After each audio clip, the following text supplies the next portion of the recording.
Raboisai, Burio Hatu Adunam in Melahoilom, Boire Priagofen, Borohatu Adunam in Melahoilom.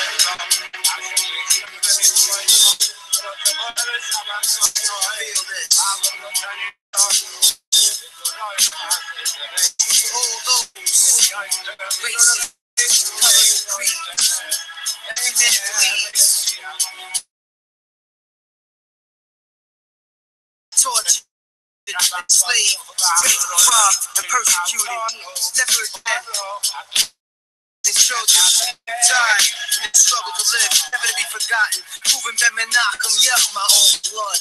Dragged through the mud, cherished in my heart, still cherished and loved. Stripped of pride, everything we live for. Families cry, there's nowhere to run to, nowhere to hide. Lost to the side, access denied. 6 million died for what? Yo, a man shot dead in his back. Helpless women and children under constant attack for no reason till the next season, and we still bleeding.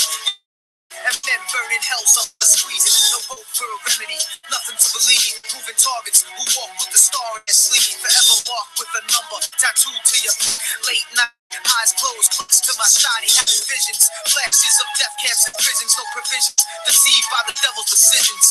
Forced into a slave. Death before dishonor for those men who were brain shot and sent to their grave. Can't awaken, it's too late. Everything's been taken, shaken. Family, history, the naked. Never again shall we march like sheep to the slaughter. Never again shall we sit and take orders. Stripped of our culture, robbed of our names. Raped of our freedom and thrown into the flames. Yes, for my families, taken from our God that burned of our bones. Never again shall we march like sheep to the slaughter. Never again leave our sons and daughters. Stripped of our culture, robbed of our names. Raped of our freedom and thrown into the flames. Never again from our families, taken from our homes. Hold from our God and everything we own. Never again. Some fled through the rumors of wars, but most left dead. Few escaped to the shores with just one loaf of bread. Banished, called in for questions, vanished, never to be seen again. I can't explain. Felt in the train to Auschwitz, tears poured down like rain. Naked face to face with the master race, hatred, blood of David. My heart belongs to God and stays safe.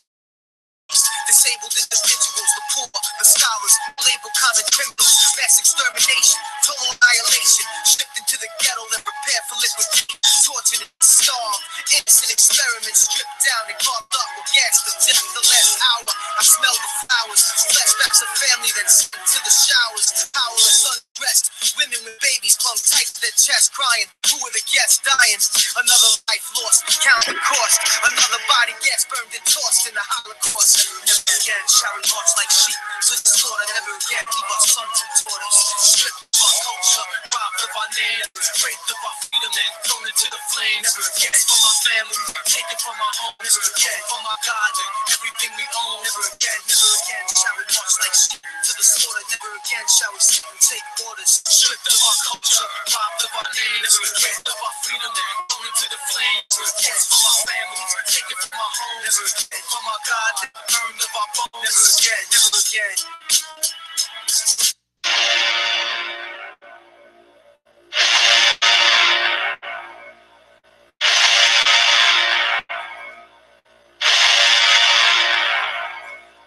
As long as I'm dancing, acting or rapping, walking around like I don't know what's happening. You like me.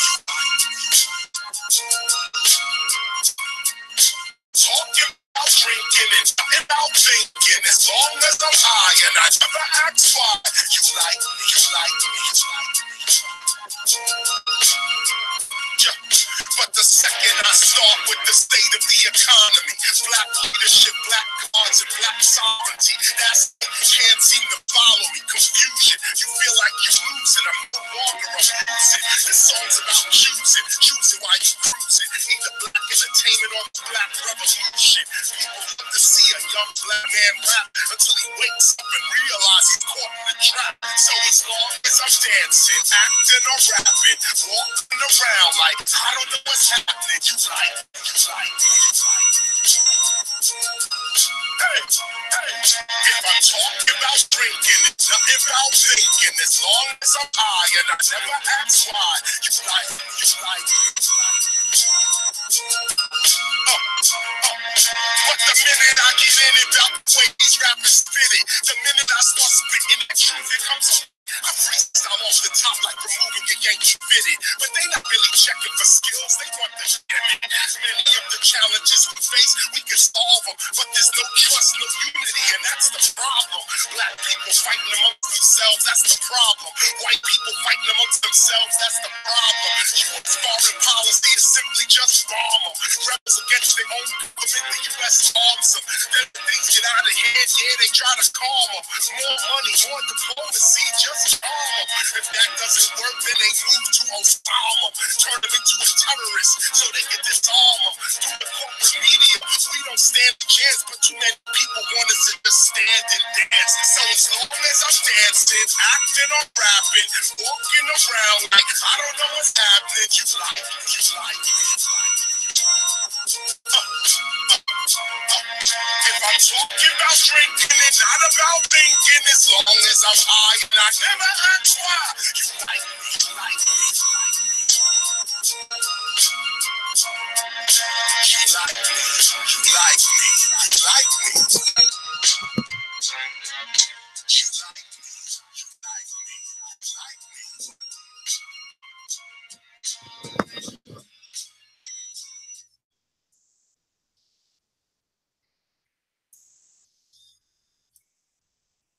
Peace, peace, peace. Indigenous one. Sorry about that. Little technical difficulties with both the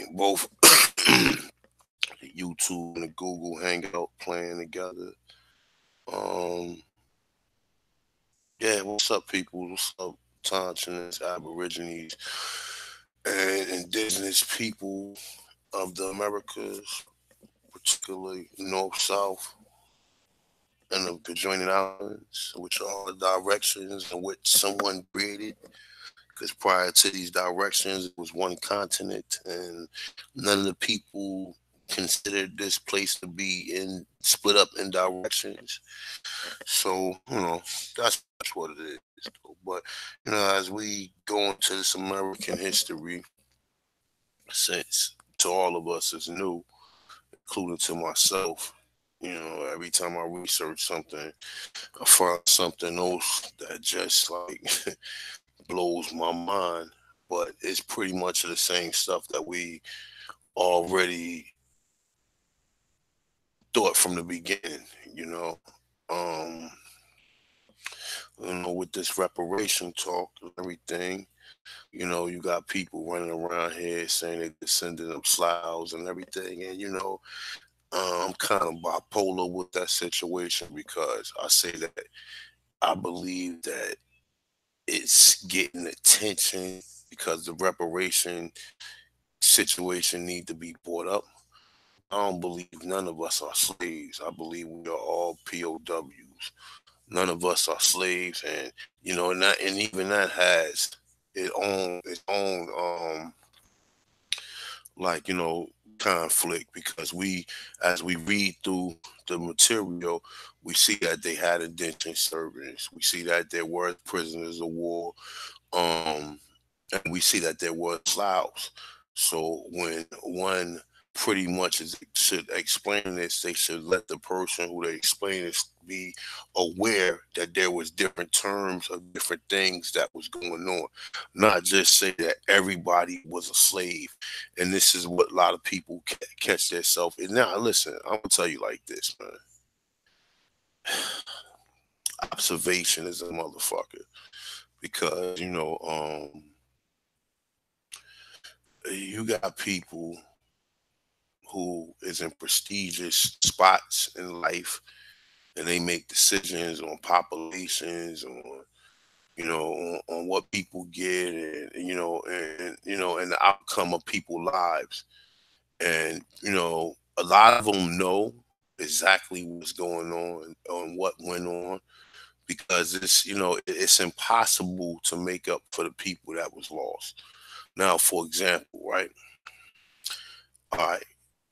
Now, it's a lot of conflict of interest going on around 1800s in this country.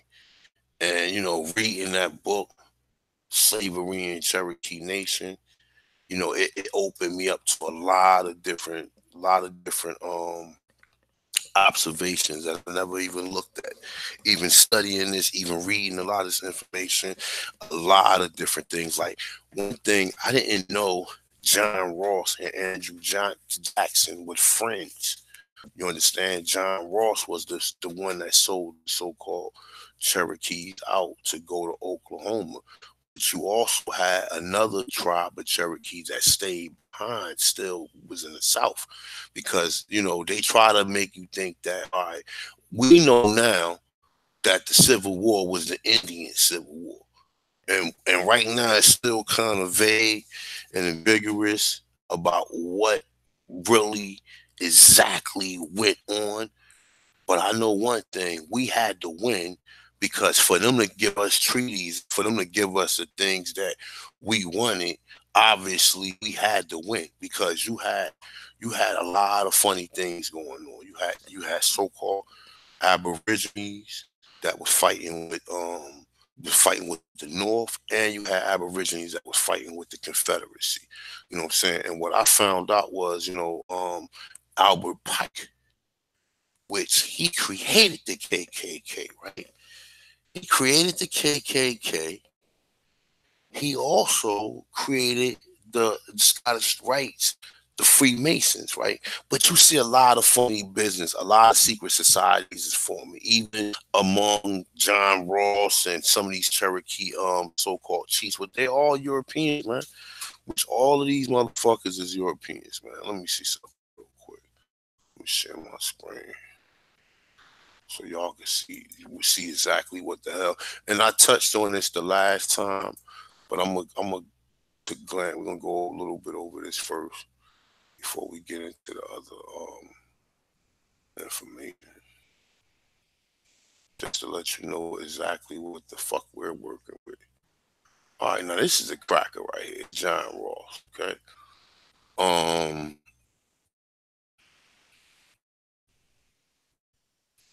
let me see.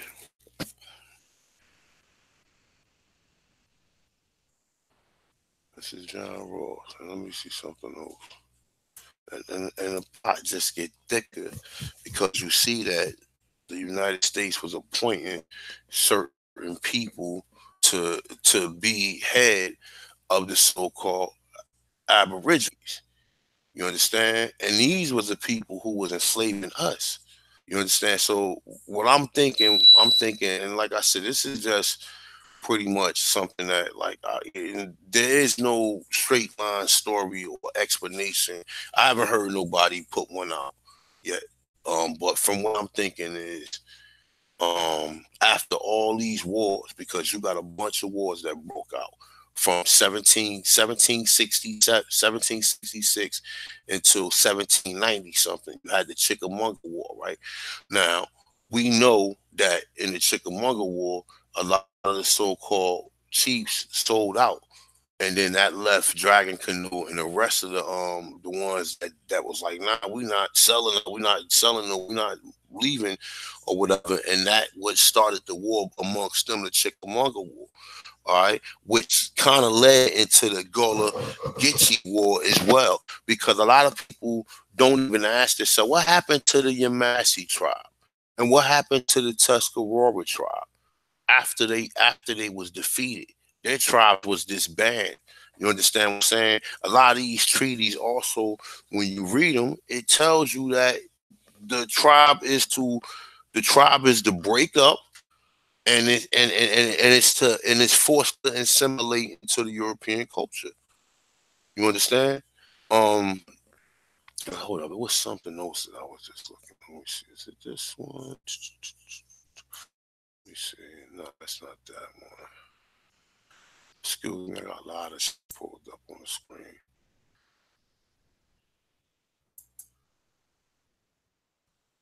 That's not it. I think it's down here.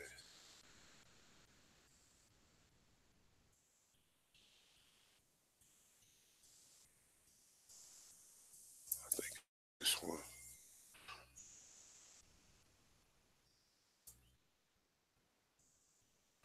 Something I got from Cherokee Nation right here.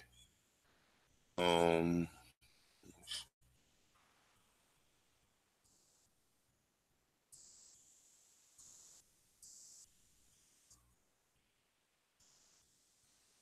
see right here, you got March 1861.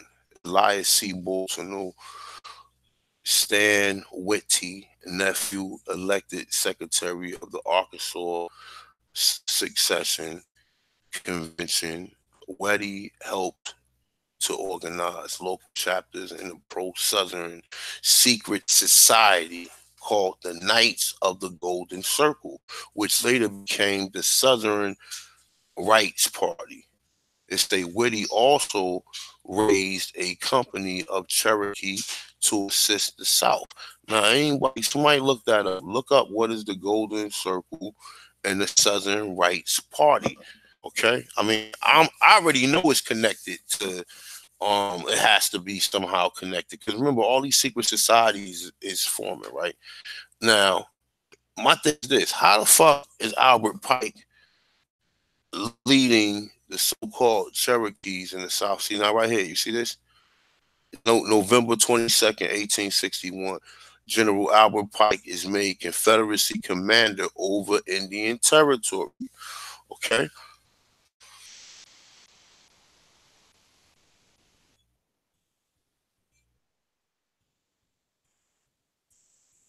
Now, like I said, we all know Albert Pike was pretty much involved with. We know that he pretty much, according to their documents, and what I'm saying, they the ones saying that the Europeans the ones saying that he is the one that founded the Scottish Rites.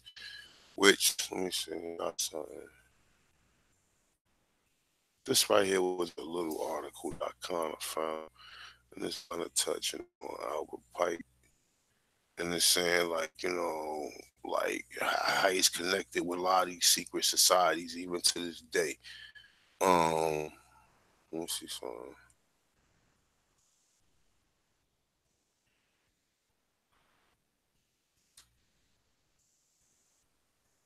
All right, it's all right. So this is a little bit. I don't know. This touches right here. So it say this. This just. Let me see. Wait a minute. All right. This just regards one of the more ever I mean esoteric constructions in the capital, as well as the life of the mysterious man who's explicitly tied to his foundation and links with the Ku Klux Klan, with a building known as the House of the Temple in Washington, D.C., lays the body of Confederacy General Albert Pike. Now, he was a Confederate, right? But also, um, the word Confederate meant gentle Indian. It meant it meant gentle Indian. When you look up the term, let me see. I'm gonna pull it up real quick. I'm gonna pull it up on my phone because that's what I was just looking at.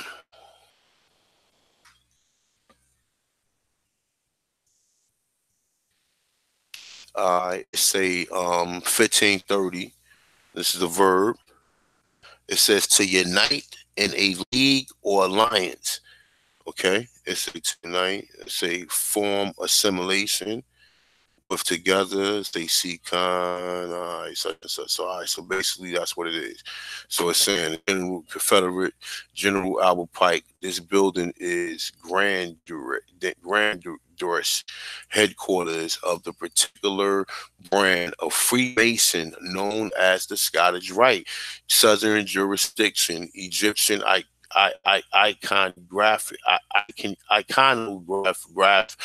adorn the interest and the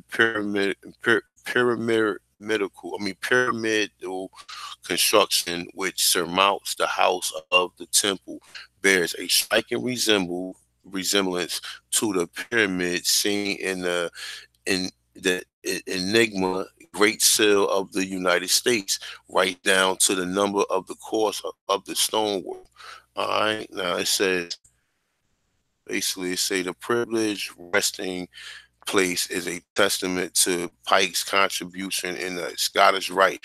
He composed the ritual of the quite amazing preceding as the Southern Grand Commander of the group of 1859, right until his death in 1891. It say a lawyer, an editor. Pike also authorized a number of books about on the Freemason. Best known of these is Moral and Dogma. I'm quite sure people ran across that before. Also, let me see. Just a little bit about him right here. All right. Says born in Boston, Massachusetts on December 29th, 1809, Albert Pike served as a Confederate Indian commissioner and the military commander of the Indian Territory during the Civil War. Now that's something grand because remember the Civil War was really the Indian Civil War. Okay, that's really what it was because what I'm thinking is right after you get the Chickamauga War, you start getting a lot of other wars in that area. They're obviously whoever losing the war is the prisoner. So what are they doing with all these people that's prisoners? They're putting them in concentration camps or they putting them on plantations. What are they doing with them? You understand what I'm talking about? If the whole tribe lose a war, what are they doing with these whole tribes of people? You understand what I'm saying? Either they making them slaves or they exterminating them. So you have to weigh that out or whatever. This is the reason why around 1776 until 1885, why slavery was so prevalent because all these people was fucking prisoners of war. These people was prisoners of war. Not to mention the little ones that they had before 1776. Because like I said, and these little bit like this, okay. All right, you got Europeans pull up in Virginia, and then also, another thing too, real quick. What I was reading, they were saying a lot of the Americans they was losing against the so-called tribe because they ain't had no established army. So they were saying they was losing, saying that when the so-called Aborigines was fighting with the British, they was losing almost all the wars.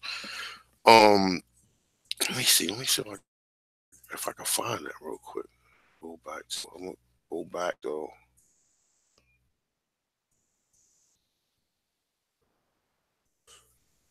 I think it was on this.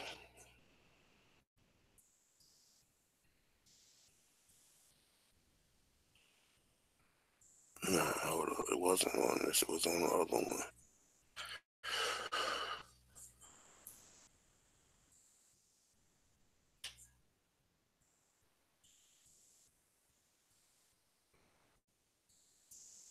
Alright, there you go. My screen froze up.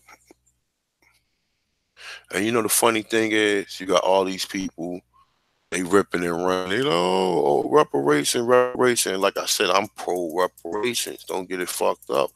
But they sitting in there looking, and and you got other people who coming up talking about they owe reparations. But like I said, if the United States wasn't directly infected any of these countries, then the United States don't owe you nothing. You got to go to the country in which the country who first caused injury, which in most of the Caribbean countries will be Spain, Portugal, Jamaica, the UK, or whatever, because you have to look like what injury has the United States besides what injury has the United States caused any of the people. I mean, we could say Haiti maybe, but this is coming later on down the line because of like these earthquakes and all this other stuff. But yeah, let me see something. All right, look, it say from the early European visit to the westward expansion of the United States, white settlers often counted the American Indians, though many of these meetings peaceful, the culture are more often clashed, resulting in hundreds of battles and skirmishes between the Indians and the pioneer encroaching upon their land. Now remember the word encroaching has the word crook. In crook means to take or crook means to swindle. It's a approaching foreign land. I say as well as conflicts between tribes and the United States Army. It say through confrontation with the Indians, virtual occurred since the first European explorers and settlers set foot on American soil. The Indian War period is referred to as an occurring between 1866 and 1890. It say these many conflicts are often overshadowed by other period of U.S. history. Now, they keeping some things out, like always, and none of these articles are always 100 on with everything, but for the most part, like I said, we can use it just to, just for information purpose. All right, back to this guy, Albert Pike. All right, so he was a commissioner in Indian Territory during the Civil War. His family moved to Massachusetts in 1814. He attended school there. It's a lacking of funds to attend Howard. Pike taught school, say money, They say Pike reached Fort Arkansas Territory December 10th, 1832. He taught school, such. All right. Let me see. All right, this right here. It say Pike returned to Little Rock in 1861 as a Civil War. No. All right, in 1861, it said as the Civil War approached, he decided to serve the Confederacy. Appointed Confederacy Commissioner of Indian Affairs in March 1861. Pike, let's say, hold up. Let me spread this shit out. Sorry. Yeah, peace, man. It's a heavyweight jam, man. Make sure y'all get y'all pens and paper out. Peace.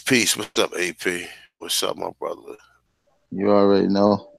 I ain't get a chance to look at the chat yet. I'm about to look at the chat in a minute though. But it says sure. No doubt. So it say Pike negotiated treaties of alliances between the Confederate government and the Creek and the Choctaw and the Chickasaw and the Seminole and the Osage, and the Seneca and the Shawnee.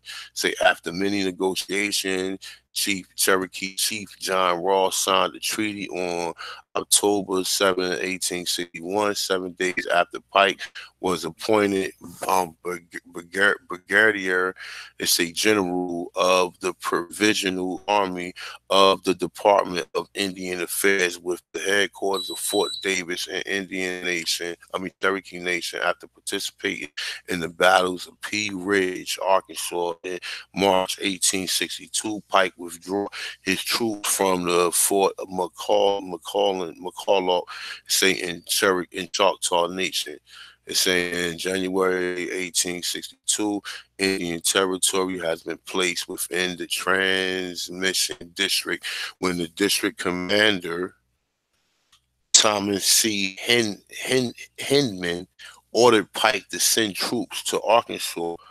Say in May 1862, Pike resigned. In protest, he argued to his commander he should be separate from Hindman, and his troops should not serve outside of Indian Territory. Pike exacerbated the situation by publishing his about Hindman's military shortcomings and by proclaiming his grievance against Hindman proceeded General Earl Van Dorn for taking provisions, equipments, and monies from Pike commanders from elsewhere. All right, so it's a Pike conduct led to his arrest in November 1862, but charge against him was dropped after the war.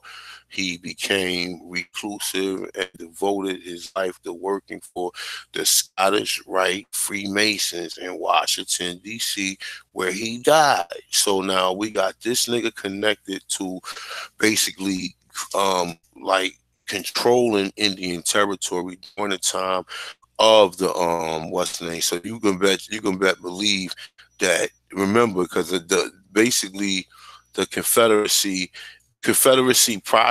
prior to the Europeans getting involved was pretty much about about indigenous people. But prior to the Europeans getting involved, just they do everything, they do a remix on it, and before you know it, the story is not the original. Like you know what I'm saying? We don't get the original story. All right, so something else I want to touch on real quick. Let me see.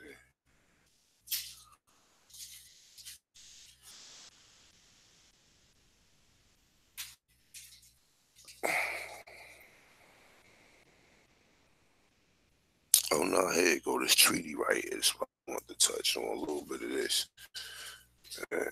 All right. So this is a treaty of 1866, the Choctaw and the Chickasaw Nation.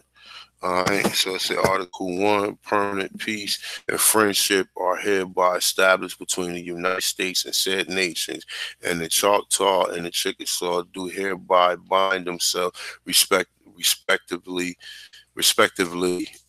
to use their influence and to make every exertion to introduce Indians of the plains to maintain peaceful relationship with others, say with other Indians and with the U.S. All right, so I said the Choctaw, the Chickasaw, hereby covenant and agree that henceforth neither slave nor involuntary servitude otherwise than a punishment of crime whereof the party shall have been duly convicted in accordance with the law applicable to all members of the particular nation shall ever exist, in the said nation. Here go the part right here that basically pertains to what we want to know.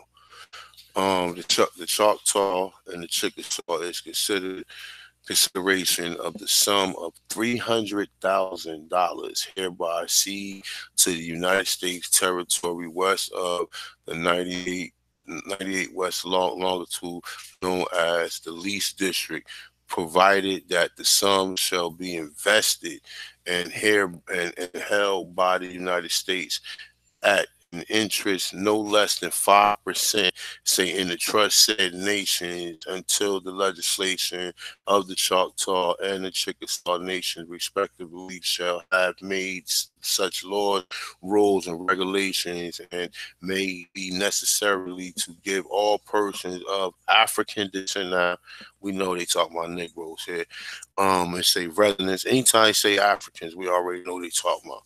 All right, said residents in the said nation at the date of the Treaty of Fort Smith and their descendants heretofore held slavery among said nations. Okay, now listen. Now remember, now they're trying to influence that all of the slaves that was held by these Indians was Africans, and we already picked apart that. Okay, because like I said, all you got to do is pretty much follow who was siding with the Americans, because whoever was siding with the Americans more likely had slaves. Okay, if they was whatever tribe you see basically sided with the Americans, you know that they had slaves. Okay, so you know that they had other Indian slaves that was captured. So we already seen the data on that. We already seen numerous people who done put this up. We done seen other brothers put this in their video and show details of how like these people was basically not slaves but POWs for the most part. All right. So now look, it say African descendants, residents in the said nation at the date of the Treaty of Fort Smith, and their descendants henceforth held in slavery amongst said nations, all rights, privileges, and immunities, including the right of suffrage. Okay, I mean, I don't know exactly what that means. Let's look that word up. Why not? Yes, those pertaining to what the hell we talking about. Let me see.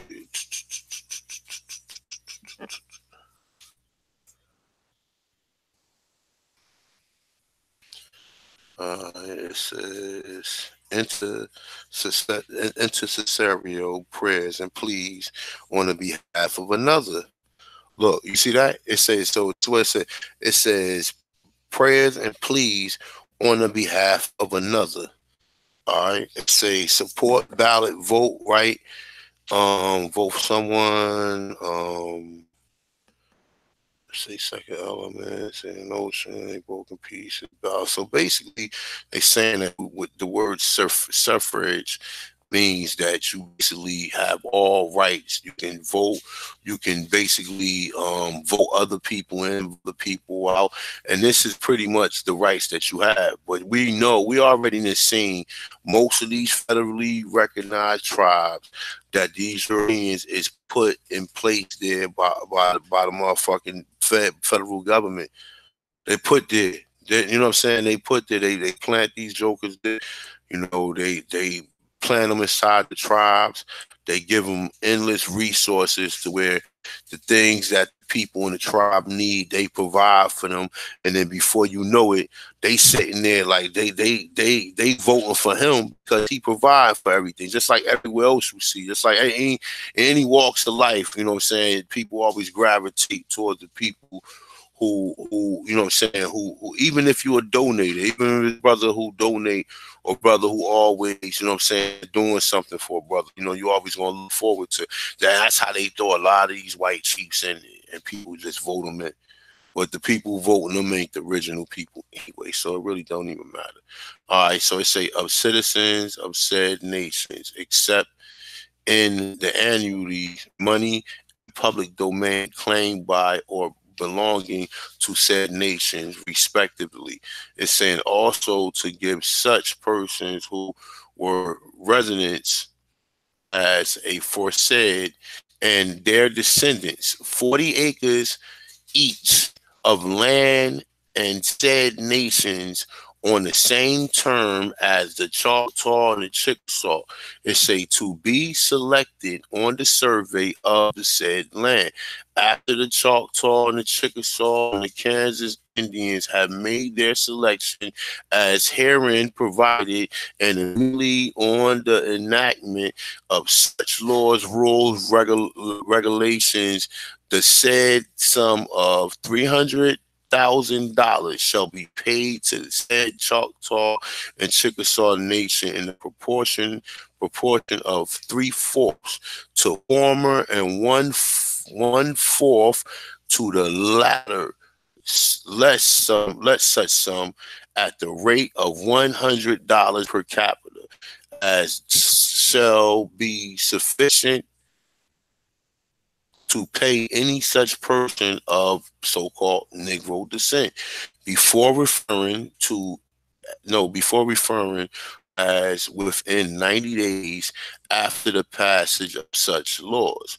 Rules and regulations shall elect to remove the actual remove from the said nation, respectively, saying and said laws, rules, and regulations not be made by legislations and said nations, respectively, within 2 years from ratification of the treaty, then the sum of $300,000 shall cease to be held in trust for the said Choctaw and Chickasaw nations, and be held for those and the use benefits such as said person of African descent as the United States shall remove from the said territory in such manners as the United States shall deem proper. The United States agreeing within 90 days from the expiration of the said 2 years to remove from said nation all such person of African descent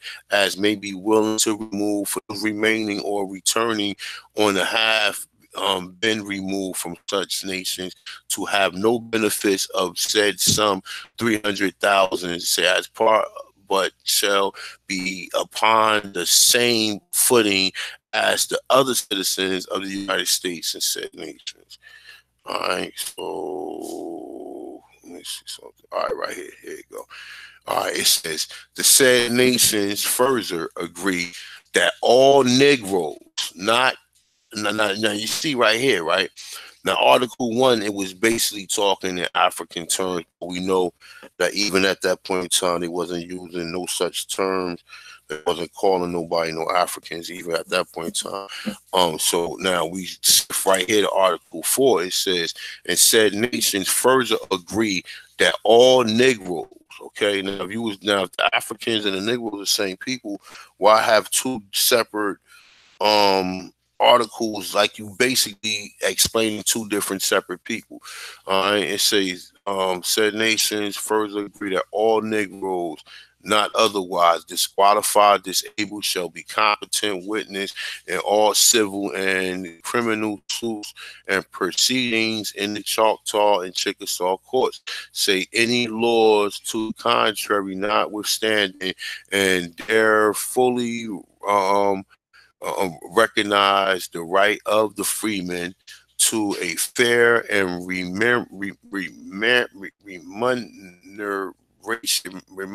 remuneration of reasonable and equitable contract for their labor, say which the law should aid them to enforce. And they agree to say on the parts of their respective nations that all laws shall be equal in their operation upon Choctaw and Cherokee, and Choctaw, Chickasaw, and Negroes. They say, and that no distinctions affecting the latter shall at any time be made, and that they shall be treated with kindness and be protected against injury, and further agree that while the said freemen now in the Choctaw and Chickasaw nation remains in said nation respectively, they shall be entitled to much land as they may cultivate for the support of themselves and their families, in case where they do not support themselves and family by hiring, not interfering with existing improvement without the consent of occupant. It says being understood that the event of making laws, rules, regulations of fair said and 40 acres of fair said shall stand in place of the land cultivated in the land last aforesaid. Okay, I think that right there is saying that if they don't keep up the land or something like that, because they say the 40 acres aforesaid shall stand in place of the land cultivated and land and last aforesaid. I didn't get that part right there. All right, but let's move on. All right. So basically, this is a treaty, and this treaty is still in effect.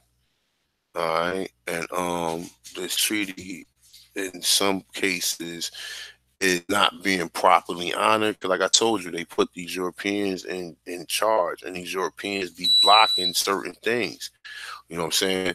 Let's move on to something else, and then from there, let me see something. Right here, I think it's this one. It's this one right here. All right, so found this article. So this is, I'm quite sure people have seen this lady before. No, this ain't the other lady. There's another lady who favor her a little bit. She's further down in the article though. But all right, so it's the slaves of the tribes, the history of the freemen, right? All right. Now, her name is Rena Logan, a member of the Cherokee freedmen family. Show her identification card as a member of the Cherokee Nation at her home in Muskie, Oklahoma. Last summer, after more than a decade of legal battles in the federal court, ruled the rights enjoyed by the members of the Cherokee Nation also extended to the descendants of slaves owned by the nation before the Civil War. Court upheld the Treaty of 1866 between the U.S. government and the Cherokee, which granted all rights of native Cherokees, included citizenship in the nations, to their liberation slaves. They say the Cherokee freemen and their descendants. They say after this ruling, according to the Cherokee Phoenix, the Attorney General of the Cherokee Nation of Oklahoma, Todd Hembry. Man, you know what? Let's Google him, y'all. Let's Google this right here.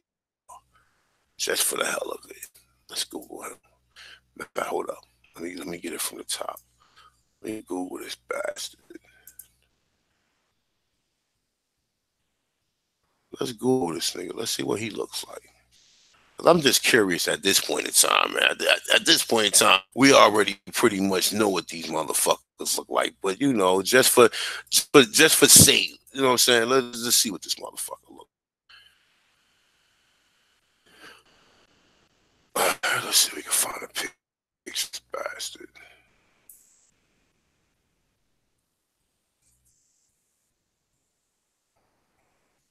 Oh my God. So this nigga is the fucking attorney general for the fucker. So the motherfucking Cherokee or these tribes should just be another fucking state amongst the fucking United States, man. This is Todd Henry here, the Cherokee Nation, the attorney general. Okay. Now let's see what he did. Let's see is he's a stand-up guy. All right. It said announce that he would not appeal the court ruling, likely bringing an end to a long-running conflict between the Cherokee descendants. Between the freemen descendants of the Cherokees. All right. I don't know. Shit is weird. Saying 2007, the Cherokee Nation voted to amend its constitution to limit membership to those descendants from ancestors listed as Cherokees by blood. It said the original Dog Roll Registry.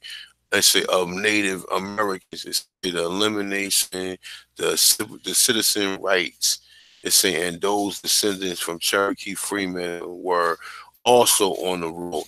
The Cherokee freemen are only the most recent group of the freemen to regain citizenship. The Seminole freemen, the descendants from the enslaved, from escaped slave. Now remember, the Seminole freemen, descendants from. Remember, the Yamasee the Massey is the Gola and the Gitche as well. Okay, remember, they left because they was trying to enslave them. Understand what I'm saying? They was trying to enslave them and they was breaking their treaties. You understand what I'm saying? That's the reason why the Seminoles was formed. They try to make it seem like the Seminoles was African slaves. No, you were trying to enslave the Indians in that region, and them people left because you was trying to enslave them, and they joined the other tribe that was in Florida. Point blank in the story. Okay. They say they escaped slaves that joined the Seminole Nation in Florida and traveled with them along the Trail of Tears, previously won back some rights.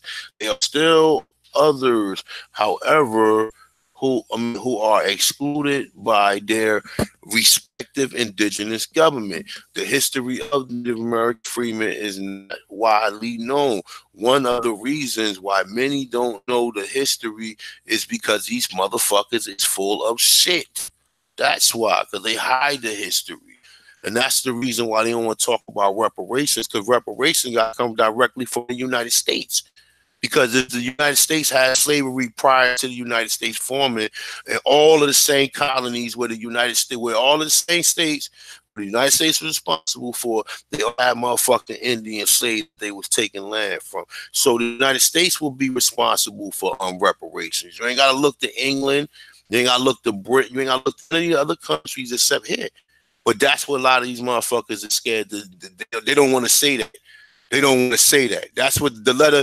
And listen, remember, if George Washington, Thomas Jefferson, and Andrew Jackson had fucking slaves, and these are founding fathers, and they got their fucking face sketched or chiseled on a damn mountain and shit, and they all owe honor to them, they all fucking know.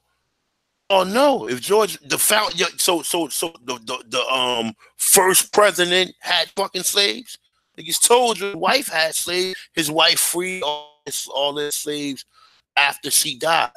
Okay, but nonetheless, dealing with him is like you already know what time it is. You already know what time it is. They got these niggas on money. They got fucking George Washington, Andrew Jackson. They got all these niggas on money. They celebrate these people. They try to make it seem like, oh, Andrew Jackson was the only one. Get the fuck. Yeah, he was a piece of shit too. But George Washington's worse than him. Way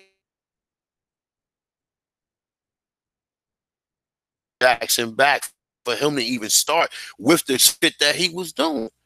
All right, so let's keep it moving. All right, so similar flies. All right, the indigenous. All right, so it's a heavyweight jam right here, bro. I mean, what you think about that though? As far as like, if these niggas looking, they trying to look over well, Spain and Portugal. They're gonna have to no. So the people who formed these 50 states are the people who held the fucking slave. Who do you think are the stockholders, and who you think are the motherfucking stockholders in this corporation? Your J.P. Morgan Chases, your all of the 13 all in. It was Illuminati ain't nothing but a fucking other secret society. We see all these secret societies forming the result to keep you from your fucking land and to keep you from knowing who you are. You understand what I'm saying? They tell you themselves the same year the motherfucking America was formed, the Illuminati was formed. They tell you, look that shit up. Look that up. Right. Look that up the secret society. Right. When you start seeing the corporation, that's when you start to hear these secret societies, the Bilderberg group. These are the same people, just a bunch of families controlling this goddamn system. POW. They are the electoral college. They are the people who vote. But you know what I'm saying? And they the ones they the ones who responsible. But then see, they don't want to bring that shit up. You know what I'm saying? But I mean, like I said, man, these niggas, the way that they going about it by saying they slaves and not fully understanding the whole significance of really what happened, assimilation. Some people were slaves. Some people had farms and they knew they had cotton plantations and all that. And they pretty much provided services for for that state or for that colony, which that colony provided them protection. You understand? And in other cases, you had other Aborigines that went to fight for the war, and when they came back, they had money, and they was able to buy their ancestors back.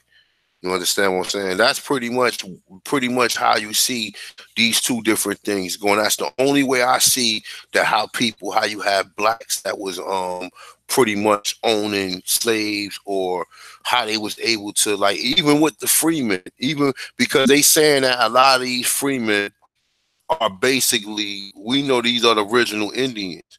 Okay, but what we also know is after that last Chickamauga War, they started putting white people in place of the Cherokees or whatever to basically control that, so they will never go back to war or whatever. And that's what they was doing. Every time they take over a tribe, they will put somebody white and they will control it like that. But let me continue on reading with this. All right. So all right. So the history of Native American freemen. Now, first of all, they not Native American. We Aborigine. The freemen will be considered Aborigine, not Native American. It says not widely known. One of the reasons many don't know about the history is that out of over 500 federally recognized tribes,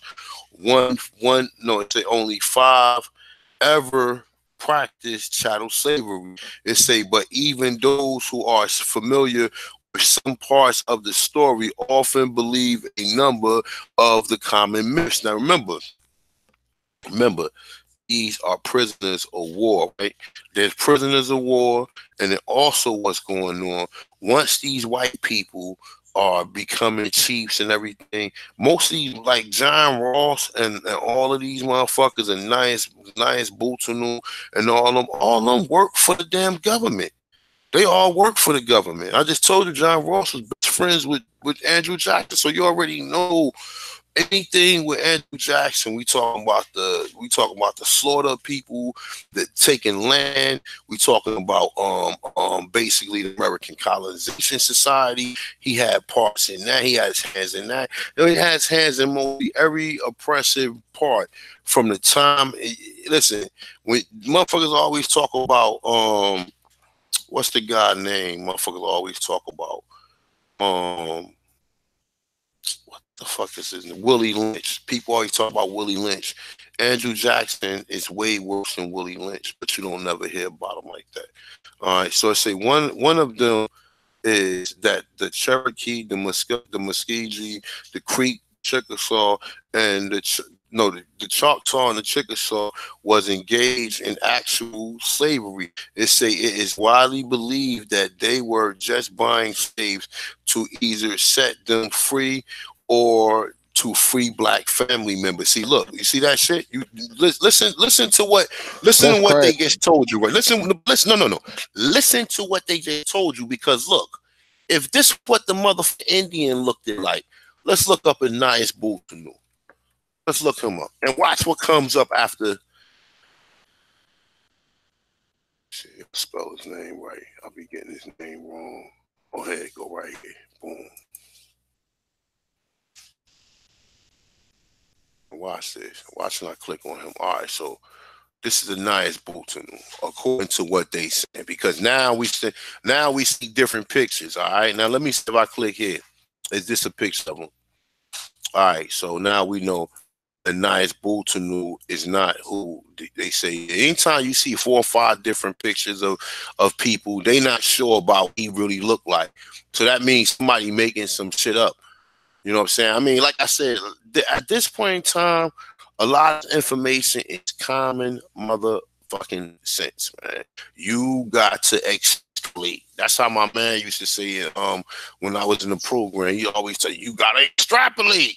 I mean, you got to open your fucking mind up, man. You know what I'm saying? This is not so. You ain't got to have someone guide you and tell you. It's pretty self-explanatory. Now watch this shit right here, y'all. All right. Now look.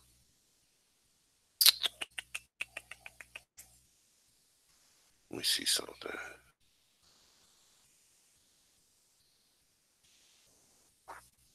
Now let me see. Let's click on this guy right here. All right, it say, all right, now they saying this is Anais Bootanu, which we know this. I don't know who it is, but it's saying Elias Cornelius Bootanu, a Cherokee who first migrated to Arkansas with his father before the Trail of Tears. Now we know that's bullshit, because Elias Bootanu did not go on the Trail of Tears, because Elias Bootanu was working he was working in Philadelphia. All right, he was working in Philadelphia though, but nah, this thing. I was looking for something else, man. Let me see something. Let me see this one right here. All right, so now these are Cherokee Indians in Washington in 1866, according to him. Now let's click on the page to make sure. Sometimes they just be putting anything up, and we don't want to fall for the banana in the tailpipe and be misleading more information. All right, so let's check this out.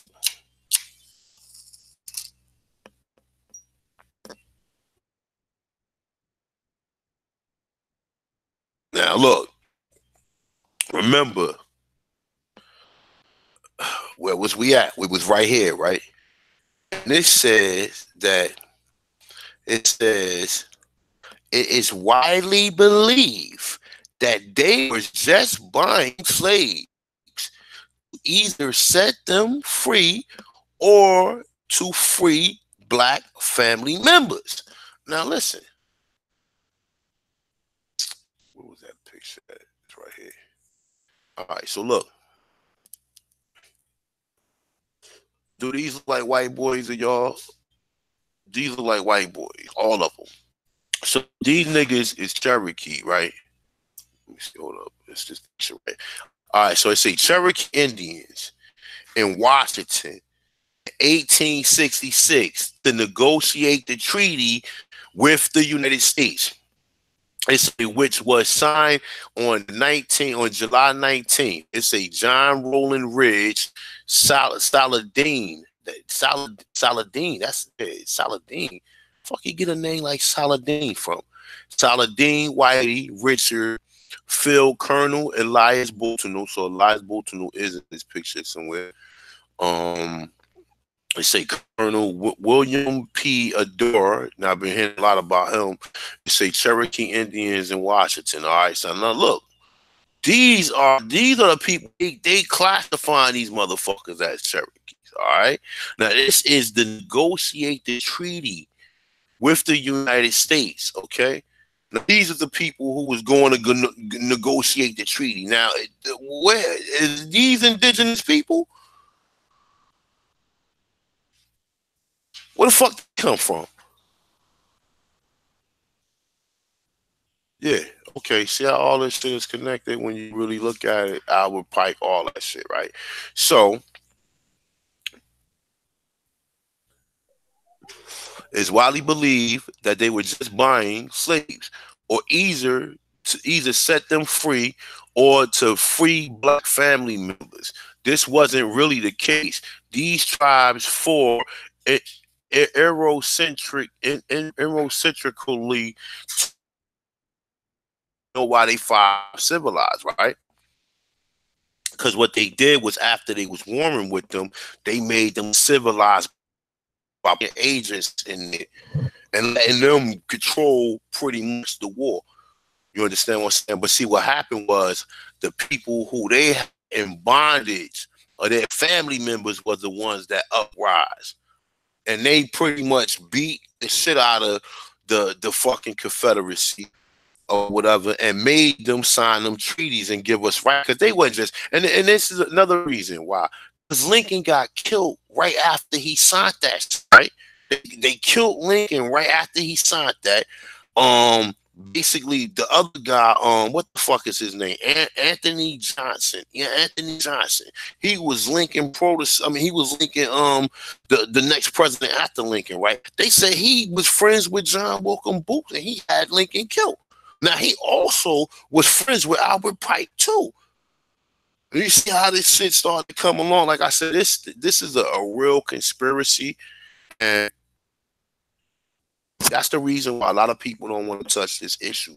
You understand what I'm saying? Because it's a real conspiracy. All right. So, I'm going to finish this up right here. I got like 2 more other articles and we're going to end it. All right, so it's saying, all right, so it's saying the tribes did engage in the practice of slavery, and encouraged. Now look, it says these tribes, 4 of the Eurocentrically termed. Why would they Eurocentrically termed? Okay. 5 civilized tribes. Why? Eurocentrically. Okay, European virgins, like they did in Europe. The house of all them houses and all them, the house of this, the house of that, fucking Queen Elizabeth. All of them, they took over. This was once the European domination started to roll, it was a worldwide thing that happened over there in Europe first. Okay, they overtook the so-called brutish or black Europeans. They overthrew them, and then they came back and set up and made shit for their brothers over here. All right, so like I said, man, this shit is crazy. Now check this out. Like, look, it say this wasn't really the case. These tribes, the 4 of the Eurocentrically termed 5 civilized tribes, in the practice of slavery, right? No, I'm sorry. It said did engage in the practice of slavery, aided and encouraged by the U.S. government. Okay, Okay, so now why would they encourage the Indians to keep? Because Indians was another band of Europeans that basically mixed in and took control of these fucking tribes or whatever. You know what I'm saying? Like I said, this is that. Like if it happened the way I think it happened, man, this is a real ugly situation, man. All right, so let's continue. Now remember, it say did engage in the practice of slavery, aided and encouraged by the U.S. government. Now remember, this after the Revolutionary War. They had to find somebody for these tribes like the Chickamauga and all that. They had to find a way to diminish them. So the way that they dismissed them was basically to have these people, these Europeans mix in with them, because basically at that point in time they was already conquered. So these Europeans were just taking the Indians as their wives, and then that son, they would make him an important in the tribe, and then later on he become a fucking chief of the tribe, and then next thing you know, he's selling the whole tribe out. All right, so it say the U.S. encouraged slavery among the tribes in the southern eastern United States to accomplish two goals. One was to breed out. The native population by having them mixed with white settlers. Now listen, this is a regular article, and we can just pull up some shit like this. And having them mixed with white settlers. Look at these motherfuckers, man. Okay? Now this nigga right here got some remnants of him being black, but look at the rest of them. Okay, now look, check this out. Okay. They thought they can breed us out, but it didn't happen like that. All right. Now, how many people? Oh, my grandmother was half white and half. So who did these white settlers mix with? Because the people you consider to be Indian, right? Look, think about this, AP, right? Look. So who do the settlers mix with? Who do these motherfuckers look like Chinese and white? You know what a Chinese and white look. You know what a Chinese and white, Asian.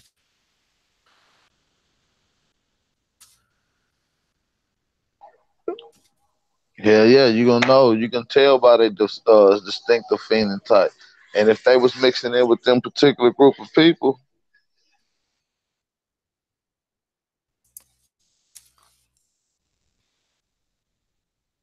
No, you you gotta would have.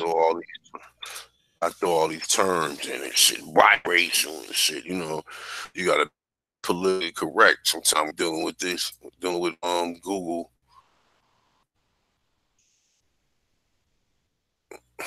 All right, now look. I mean, I don't know. This is like, this is kind of broad. This is not. Let me see. Let me look on this one right here. He obviously look Asian, right? He obviously look Asian, and she Asian. Well, she's white, and you can't see no remnants Asian in this and her, whatever. But that's a whole other story, man. Fuck all that. I Yeah, ain't these got time to. motherfuckers are acting like a mother. So look, so it say one. It say now look, listen. Remember, reparation. Who owe you reparation? It say the 5 civilized tribes did engage in the practice of slavery, aided and encouraged. So encourage is a motherfucker. Encourage is the instigator.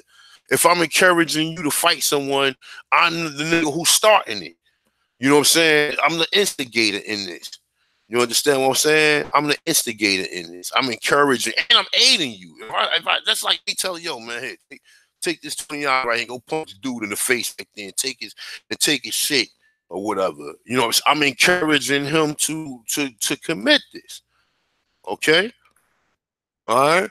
So it said the U.S. United States encouraged slavery among the tribes in the southern eastern United States to accomplish two goals. One was to breed out the native population by having them mix with white settlers and adapt the practice of the chattel slavery. Now, who the fuck was they enslaving again? Who was they enslaving again?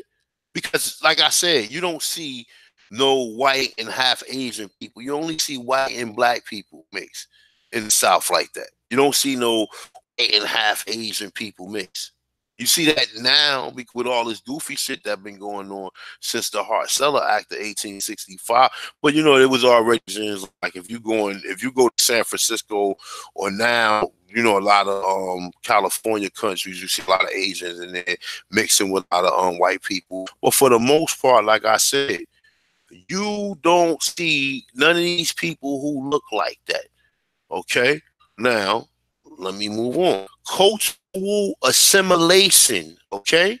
We need cultural assimilation. When I read this George Washington article, I mean, you're going to understand exactly where we're going with this. All right?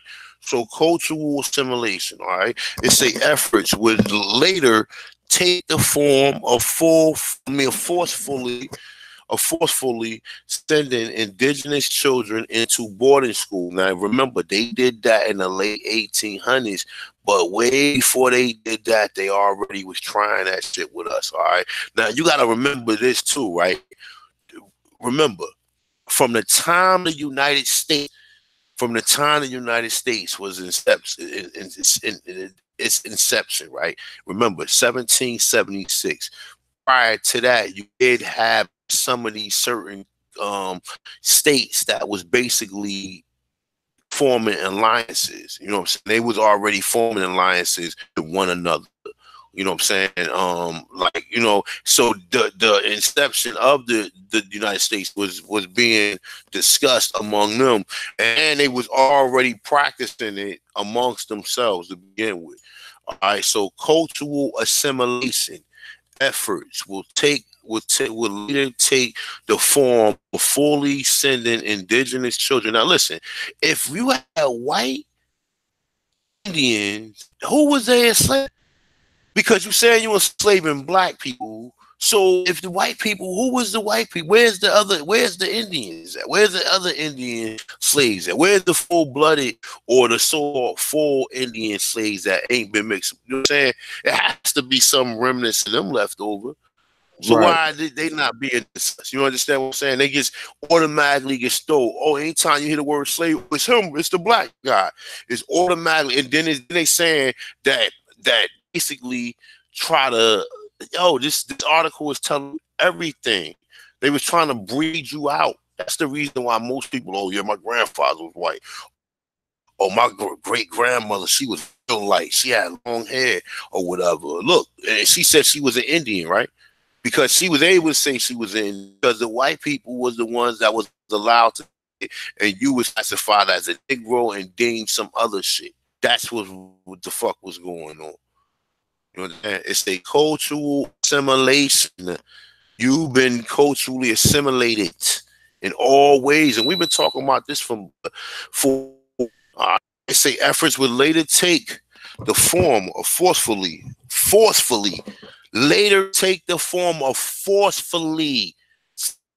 indigenous children into boarding schools. Okay. Another goal was to keep Native Americans from protecting black slaves who ran away from white plantations. Now listen, where are the Indian slaves at? Okay, because they will automatically get your article and start talking about shit, Charleston. They would say Charleston, right? Now we already know in Charleston they already said 2/3 of the slaves was Indians. And the other ones probably was Indians too, but they probably was just mixed up. You understand what I'm saying at that point in time? So if you got all this movement, why are they going all out their way to tell you about? Because it's obvious at this point in time, all these wars that they people, number one, what happened to the POWs? All the land that you was taking, number two, what happened to the people that was on the land? assimilation that you keep talking about, trying to get the people to do between all of these presidents, all of them was trying to do the same shit, get you to a lake so they wouldn't have to kill you and take the land, or they wouldn't have to continue to keep warring with you because they was losing a lot of the wars, right? All right, so it's a forcefully sending. Okay, it said, all right, so we read that. So encouraging the adoption of slavery was the second best effort. It say early on, colonists attempted to enslave indigenous people themselves. It say did now look now they still talk about the people, but they throw this up in there and they say, oh no, well they stopped doing it. Oh, because they died or what's the name? So we just went over there and bought more. They ain't had no money to be bringing people like that. Stop lying. Y'all wasn't balling like that, nigga. To where y'all already said y'all already was trying to do what you found Columbus do. We already done read numerous articles that said that the Europeans came over here to do what they seen Columbus do. That's it.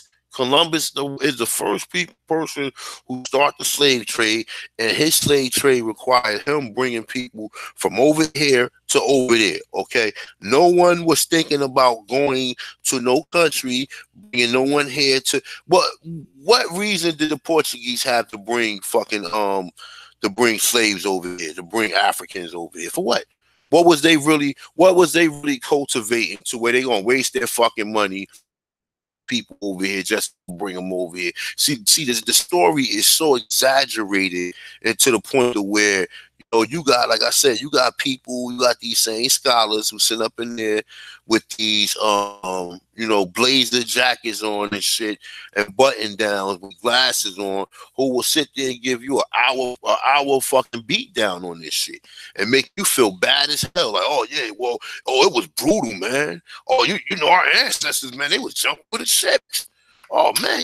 And then so when you ask them, like, yo, you don't know nothing about Indian slavery, and he look at you like, oh man, yeah, it was a little bit of Indian that was enslaved or whatever. So then you start asking them other questions. They really don't know. They don't know. You understand what they don't know? Oh yeah, my great grandmother, she was Indian. She was like, and you ask yourself this question. So you niggas don't know shit then, because first of all, they just be making it up. No, yeah, but check it out though. Even worse than that, right? Even worse than that, right? No one ever asked themselves. First of all right, boom. Let's establish an identity of what the people looked at like here. Let's not just throw a wide view of identities out there. Let's establish an identity. Let's not make it a broad identity, because what they try to do was a melting pot. It wasn't. No, it wasn't a melting pot. You had different copper-colored people over here, but it wasn't a bunch of people. It wasn't white people here. It wasn't Asian people here like that at first until later on. Okay, it wasn't them Indians and what every race you could find now. It wasn't. It was copper-colored people here, and before the European expansion came here. Okay, and we still the verdict is still out on the Mongoloids, and how we may think that the Mongoloids might have came here within like the 1300s to the 1500s. Because remember, when you get to AD, they had 1,000 years onto the damn calendar. I mean, to the physical calendar. So we don't even know really what year it is right now. Because they add 1,000 years. Some people say 500. Some people say 500 and some odd year. Because they said it's supposed to be 1439.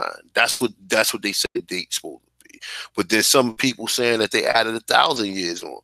Okay, so like I said, that's stuff that you got to really look into. But that's pretty much what we're talking about right now. Look, let's continue this so we can get on to the other article. All right, because this right here provides some good insight. All right. Now we already seen the articles of how many people they claim that was enslaved here, how many Indians. We already then went from Massachusetts. We established the fact that the Pequots were sent to Barbados, which was an English colony.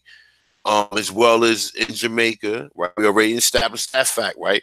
We already done seen the images of what the Pequots look like today, okay? And they look like your motherfucking cousin, okay? And it ain't as a result of no Africans, because you have to ask yourself, you look at the people that's in the tribes, you see Negroes, and every other picture you might see a white person.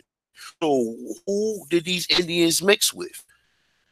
Because this is what it have to come down. It has to come down to common sense and how well invested you is in this situation and this topic. So I already then invested time into it, so I might as well keep on going or until the wheels fall off this motherfucker as far as I can go with it.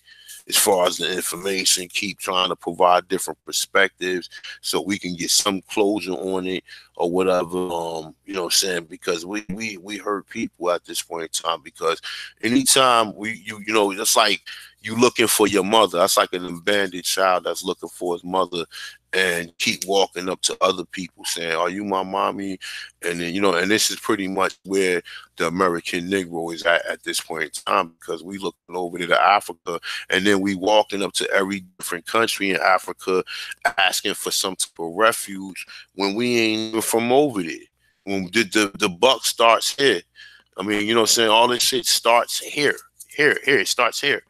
You understand what I'm saying? But we looking over there, and it's kind of unfortunate at this point in time that history lied to us to the point to where we would come up with we would make crazy notions, and mostly everybody they stand on this. The only way you see any black Indians here are as a result to Africans mixing with fucking Indians. Now, like I said, I'm a smart man, so I study the southeast, northeast tribes, and the south. Among the southeast, northeast tribes, you will get three types of people. You will get white people, you will get black people, and you will get mulattoes. Okay, now. Well, what was the original? And oh well, they gonna start making all these conspiracies and all this other foolishness that ain't making sense to the anybody who has any common sense will be looking right past what they're saying. All right. So let me see something. All right, so it's Native Americans from the black slaves who ran away from white plantations. So now they trying to say when the black slaves ran away from the white plantations, they try to run to the Indians or whatever. No, that's not true. When the white slaves away from the white plantations, the white slaves try to run to the Aborigines or whatever. That was at first. That was before, because remember, once the United States is formed, the mission statement is clear.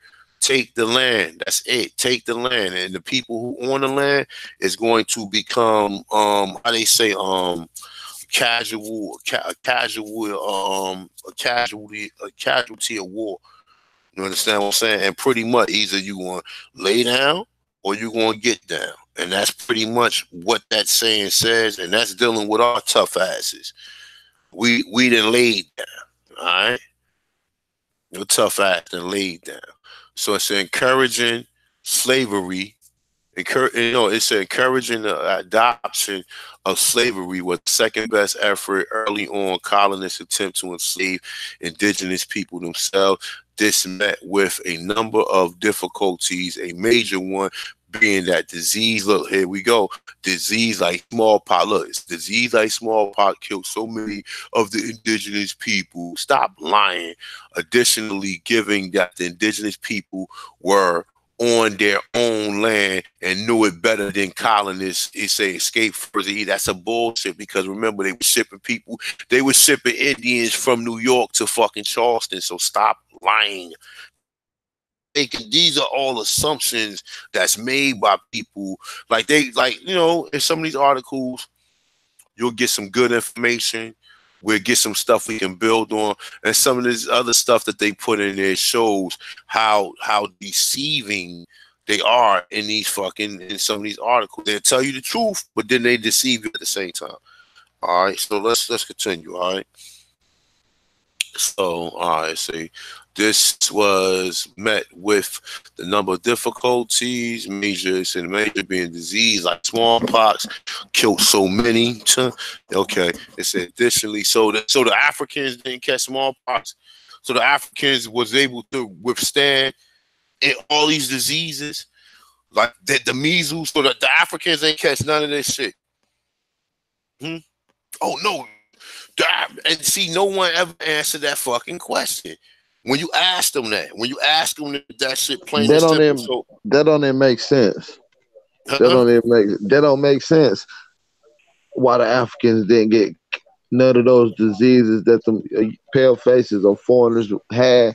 Why they was bringing these folks over here? These people should have been exposed to the sicknesses more than the goddamn anybody else, if you ask me. Wasn't they, yo?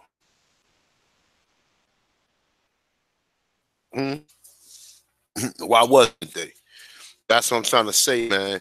Anybody with any common sense, bro, we'll see the flaws in these stories, man. First of all, we'll be smart enough to understand there ain't no people gonna be able to sit down and lay down a 5-month journey and be able to get right up and work and go and walk right off the fucking boat, bro.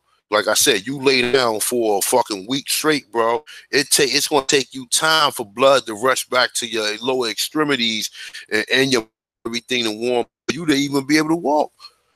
For you to even be able to. And that's 1 week. So we said what they had treadmills on a slave boat. So they had treadmills on where they wake the slaves up and have them training and shit. And have jogging around the have them jogging around the damn boat with chains around their Come on, man, like be for real. Like that would have to be a well thought of effort for it to be successful. Like we being told, and we just believe anything. We don't even really run past none of this research. We don't run past none of this shit. We just automatically assume it to be true because the white man telling you this shit. But yeah, the white man put pictures out there and show you pictures of what he said the indigenous people look at. You say that, yeah, they look like black people, but I still came here on a slave ship though. And this is what motherfuckers will say. Even your grandma say you was an Indian. You don't look like none of the Indians that they show you on reservations. I'm showing you images of black people obviously being here, and common sense will tell you, well, damn, what was these black chances? Oh, these black people was in the South, in Virginia, Carolina, and all up and down the southern and northern coast or whatever. So these are the original Indians that they claim that died from smallpox. They assimilated them. And that was their whole plan, to assimilate you. So when they tell you that they killed you off through smallpox, and that's a code word for, oh, them the ones that was assimilated, that don't know they Indians. That's all it is to me. All right. So it said additionally, it said they knew the land, so it was easy for them to escape. Now, how many runaway Negroes do you see? How many pick all the images you see of runaway anybody are Negroes? You don't never see no runaway Indians. Never. You don't never see any slave posters, because you have to admit that these slaves will have to be on the same plantation with the so-called Africans. So if they was running away from them, wouldn't they make a slave poster with the same, with runaway Indian or runaway Indian named such and such or whatever? You know what I'm saying? Like, we don't see none of that. All we see is all Negro. All the motherfuckers who run away is Negroes. You know what I'm saying? And they telling you, like I said, you gotta start examining this shit, not just speculating that it was more people bought here than already people here. And at the same time, they telling you that we're enslaving the people of this land, just for the readers to see how much the reader is interested in the story. He's giving you the story away. He's telling you that they was enslaving people here. But then you keep on saying, well, no, you had to bring more Africans here than the people who was from, man. Let's continue, man. Sorry about that rant, peoples. All right.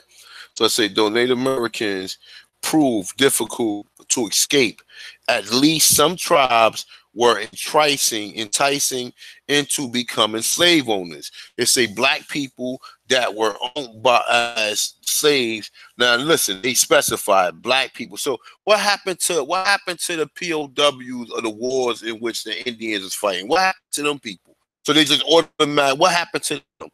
So they just automatically, so the Indians automatically had enough money to start buying people or whatever. You know what I'm saying? Like I said, and we know that there was a lot of different situations, even amongst what we just read at the top, how they were saying that the U.S. government was encouraging it, but they also threw you a trinket by saying that a lot of these people, a lot of these motherfuckers who owned slaves was black people, because you got to include the black slave owners too. When you talk about all these people who own slaves, you have to include them, and there was a lot of them that we read. You understand? So we have to include them too. All right. So, where was we at? All right, so say the black people. Now remember, they classified as black after they stripped you of your so-called tribal, or you know what I'm saying, or whatever they was going to do with you. All right, so it say the black people that were owned as slaves by the Cherokee, Choctaw, and Chickasaw and Muskegee, it's a Creek Nation, were mostly owned by either intermarrying whites. Now listen, look, why are they telling you black people intermarrying whites? Okay, I thought black people was intermarrying with Indians. So why? So how you want to intermarry with whites and you gonna become an Indian? Now just read what they telling you. Black people were also owned. Listen, was also owned. If you owned by Indians, how the fuck are you marrying whites? If black people were owned as slaves by the Cherokee, the Chickasaw, and Muskegee Indians, how the fuck was they even getting around any white people to marry them? They say the nations were mostly owned, they say, either by intermarrying whites or their mixed blood descendants. Okay. Now, like I said, that's up to the reader, their mixed descendants. All right. They say in the southern, the U.S. the system of chattel slavery conferred vast amount of power and influence of a slave owner and shaped the destiny of the county of the country. It was no different among the Cherokee and Choctaw, Muskegee Creek Nation. Slavery amongst the 5 indigenous nations in the southern southeast United States is a form mirrored practices in the rest of the state. Now listen, now what they don't want to do is this, right? They try to say, they saying the rest of the South, the southern east, the places that had the word slavery were in Virginia, the Carolinas, and Georgia. That was the places that had the word for, because that was the only places they really was enslaving like that. I mean, with the exception, we know what was going on in New York and shit like that. You know what I'm saying? But for the most part, like I said, man, you have to really look into that right there. That part right there. All right, so the Removal Act, 1834, most of the indigenous nations. Remember, Andrew Jackson said you could stay in the South if you give us jurisdiction. You ain't got to leave. If you give us jurisdiction, you can stay in the South. Right, which is dominion over you. That's right, dominion. That's right. And they still had dominion over your ass when they moved you out in 1830. So the relocation west of the Mississippi, they say the part of the history is well known, but what is often overlooked is the fact that those nations who held slaves took them with them in the moves. They would continue to keep them in bondage until the end of the Civil. See, that's the bullshit, right? These people did what they did was they created a system to where they can overthrow the so-called original Indians, and then the other Indian oppression. Like I said, there's a lot of things going on even at this point in time. But even right then and there, because remember, you got to think there were black slave owners, right? So wouldn't some of these black, like I said, they're what they doing is this. they're trying to confuse us because at this point in time controlled a lot of these so-called tribes, and the people who they really was kicking out was the indigenous people. So when that treaty, he didn't give a fuck because the people who he was signing the treaty against was people who was living on that land. He just basically got them evicted without them knowing. So all right, so it's a had donations, held slaves, and took them when the move, say they would continue, keep them in bondage to the end of the Civil War. What did they tell you the Civil War was about? What was the Indian Civil War for? Oh, because they had slaves, right? So the primary Civil War was because they had slaves, and the Indian Civil War was because they had slaves too, right? But why, most importantly, they said after the Indian Civil War, two parties, they had to form two parties after the Indian Civil War. And the thing that basically sends off, I'm saying, some real funny vibes is the fact that right after 1890, they burnt the census. Why did they burn the census? Because these people who was coming out was saying that they was Indians. A lot of, or not saying because the word Indian mean idiot or mean heathen, indigenous people, whatever.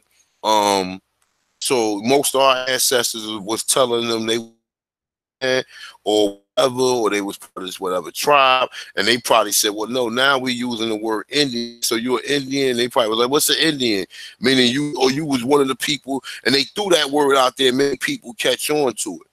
All right, let's continue to read this. Right? So it's at the government negotiated new treaties with each of the indigenous nations, enshrined Mason talk.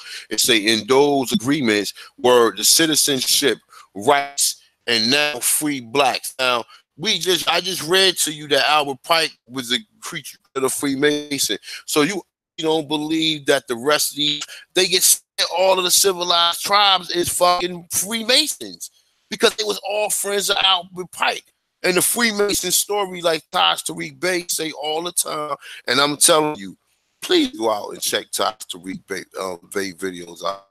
If you want to know the other half of a lot of this history that basically is floating around, he got a lot of bits and pieces that corresponds with the shit that's going on. As far as I'm telling you, if you listen.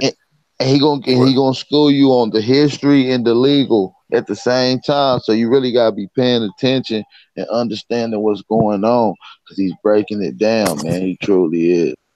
Shout out to Tyreek. That's right. Like I said, man, you can be biased. You can keep running around here talking about, oh, the more sold us out, the more sold us out. The more sold us out. But according to what I'm reading now, you might have been the one that sold me out. And you ain't no more. And like I said, we already know how that went down. We already seen the differences in a lot of these tribes and how we was warring. So you can lose. You might as well be more focused on the people who saying that they're not more than the ones saying they are more. All right. So now look. So say 5 out of 5 of the indigenous nations, only 4 granted freedmen citizenship. Freemen were giving a choice to take the United States citizenship instead, as an option similar to that given to the indigenous people. If they chose to stay in their ancestrally homeland, it's a rather listen to this. Freeman was given a choice to take United States citizenship, right? Listen to this. Freeman was given a choice to take United States citizenship as option similar to that given to the indigenous people. If they chose to stay in their ancestral homeland, okay, it's a rather than travel westward on the Trail of Tears. So where would you, if we talk about people who supposed to be Africans? Supposed to be Africans, according to any educated or college, university-bound individual who walk around here and talks and stand on their education that they receive from these European, German-funded institutions or whatever would tell you, oh, the free, there was Atkins. Now, listen to this. Listen to how they tell you. Out of the 5 indigenous nations, only 4 granted freemen citizenship. Freeman was given a choice to take the United States citizenship instead. What did I tell you? Andrew Jackson told the people in the South. Okay, because listen, the Treaties happened in 1830. Okay, Facts. now listen, it happened in 1830s. They The talking gig, about 1830 at this point in time. the gig is up, man. But I was just saying, the gig is up. It says the option similarly to that given to the indigenous people. Right now, it say similar to that given to the indigenous people to choose to stay on their ancestry land rather than travel westward to the Treaty. So the indigenous people who chose to stay on their ancestry land, where they at? Who are you talking about? We don't see. I don't see no motherfucking Indians in the South that practice Christianity. Number one, I don't see no Christian Indian church set up nowhere in the South or whatever. So, what people are you referring to? You know, see how they throw that out there. But all right, but it say so. The Dawes Commission. Let's read through this again. The Dawes Commission, established by the United States government in 1893, removed sovereignty and distributed land to freemen and indigenous citizens. It say on an individual basis. Freemen, however, was granted less land than citizens by blood or marriage, according to the Choctaw Nation in Oklahoma. Choctaw freemen and their descendants would each get 40 acres allotment, but not now. Listen, now it said Choctaw freemen and their descendants would each get 40 acres allotment, but not share the other tribal resources. It's they often those mixed with black. Now, often those mixed with black and Native American heritage were listed as freemen instead of by blood. Mixed black Indians were all enrolled as freemen with no Indian blood. Now listen, that's what I'm trying to tell y'all. This is what I'm trying to tell y'all.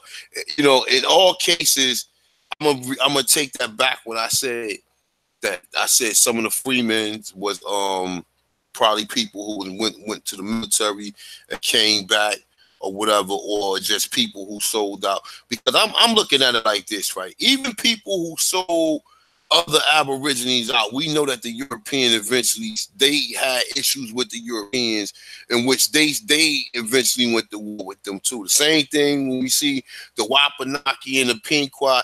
The Pequots and the Wapanaki was beefing at first, and the Wapanaki was on the side of the so-called Pilgrims or the English at first. But then the English crossed the Wapanaki, and somehow they started warring. And this is when you get a lot of the wars that was even up in Massachusetts region. You understand? So, where was I at?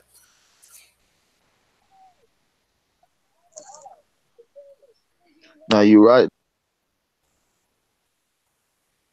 Bill, what you was gonna say?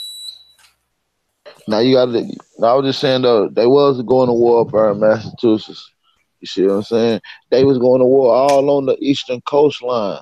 That's what you got to understand. They was hitting it all over. When you start looking at some of the wars in 1860, that was happening on Virginia, South Carolina. That shit was happening in Florida, New Mexico, and Texas. Even over there in Cali, with the Navajo and all that shit going on. So yeah, all of that right there. Prior, let's keep the focus on the ones, the Treaties, and all this right here. Remember what he said.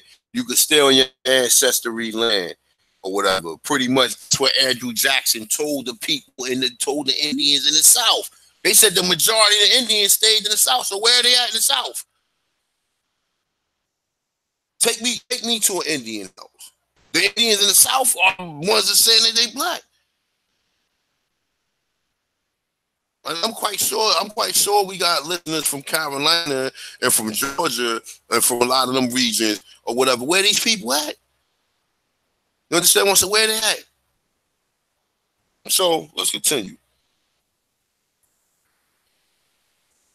And they cover up all of this shit because they even tell you that the French had Indian slaves, right? All of these people who claim they had Indian slaves had just the convenience to go get Africans at their convenience. All of them claim you had Indian slaves in all of these same states where you claim you had Africans. That some of these articles are saying that the Indians died. Other articles are saying that the Indians was enslaved up until the Civil War or whatever.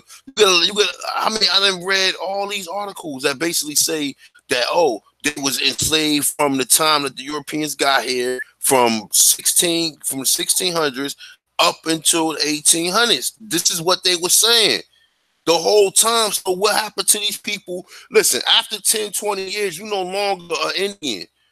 You gonna be classified as whatever they classify you as. So let's continue, all right? So look. So they say often those mixed race read that say mixed black Indians were always enrolled as freemen with no Indian blood, according to Linda Reese of the Oklahoma Historical Society. I need to get in contact with her. Some of these people right here, we need to start contacting them and ask them, are you mixed with African, or are you indigenous, or you know what I'm saying? Start asking these people and saying what these people think. You know what I'm saying? Because a lot of these people, when you talk to them, they think they were Africans too. So Linda Reese of the Oklahoma Historical Society. So it say when Stalin tactics fell, the Indian government, they used every measure at their disposal to limit the number of freemen admitted on the rolls. Why is that happening? Oh, you know why that's happening? Because of this right here.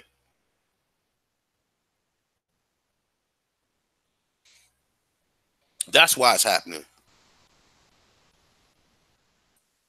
You see that? That's why it's happening. Now we saying that even though this guy, he said he wasn't going to appeal it, but the next motherfucker he ain't gonna have to appeal it. The next nigga gonna appeal it. Let me see something. You ain't screen sharing. Oh. You say I'm not screen sharing? Nah, I just popped up. My bad. Look, see? Let's see what he's talking about.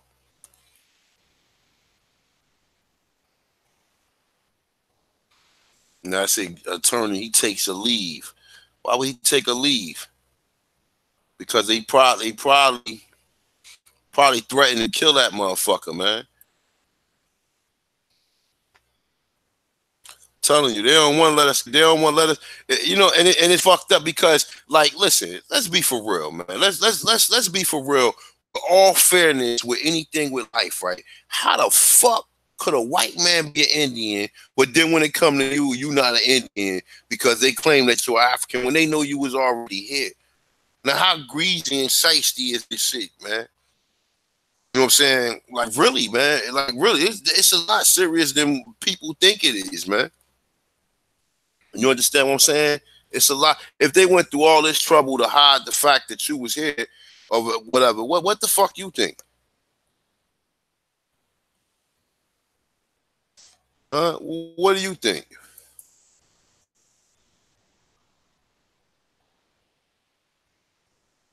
Now look at people right here. And then how many more? Listen, bro, I'm telling you. Listen, when you see the documentary, you're going to see just how many people that telling me that they Cherokee. And then also you're going to see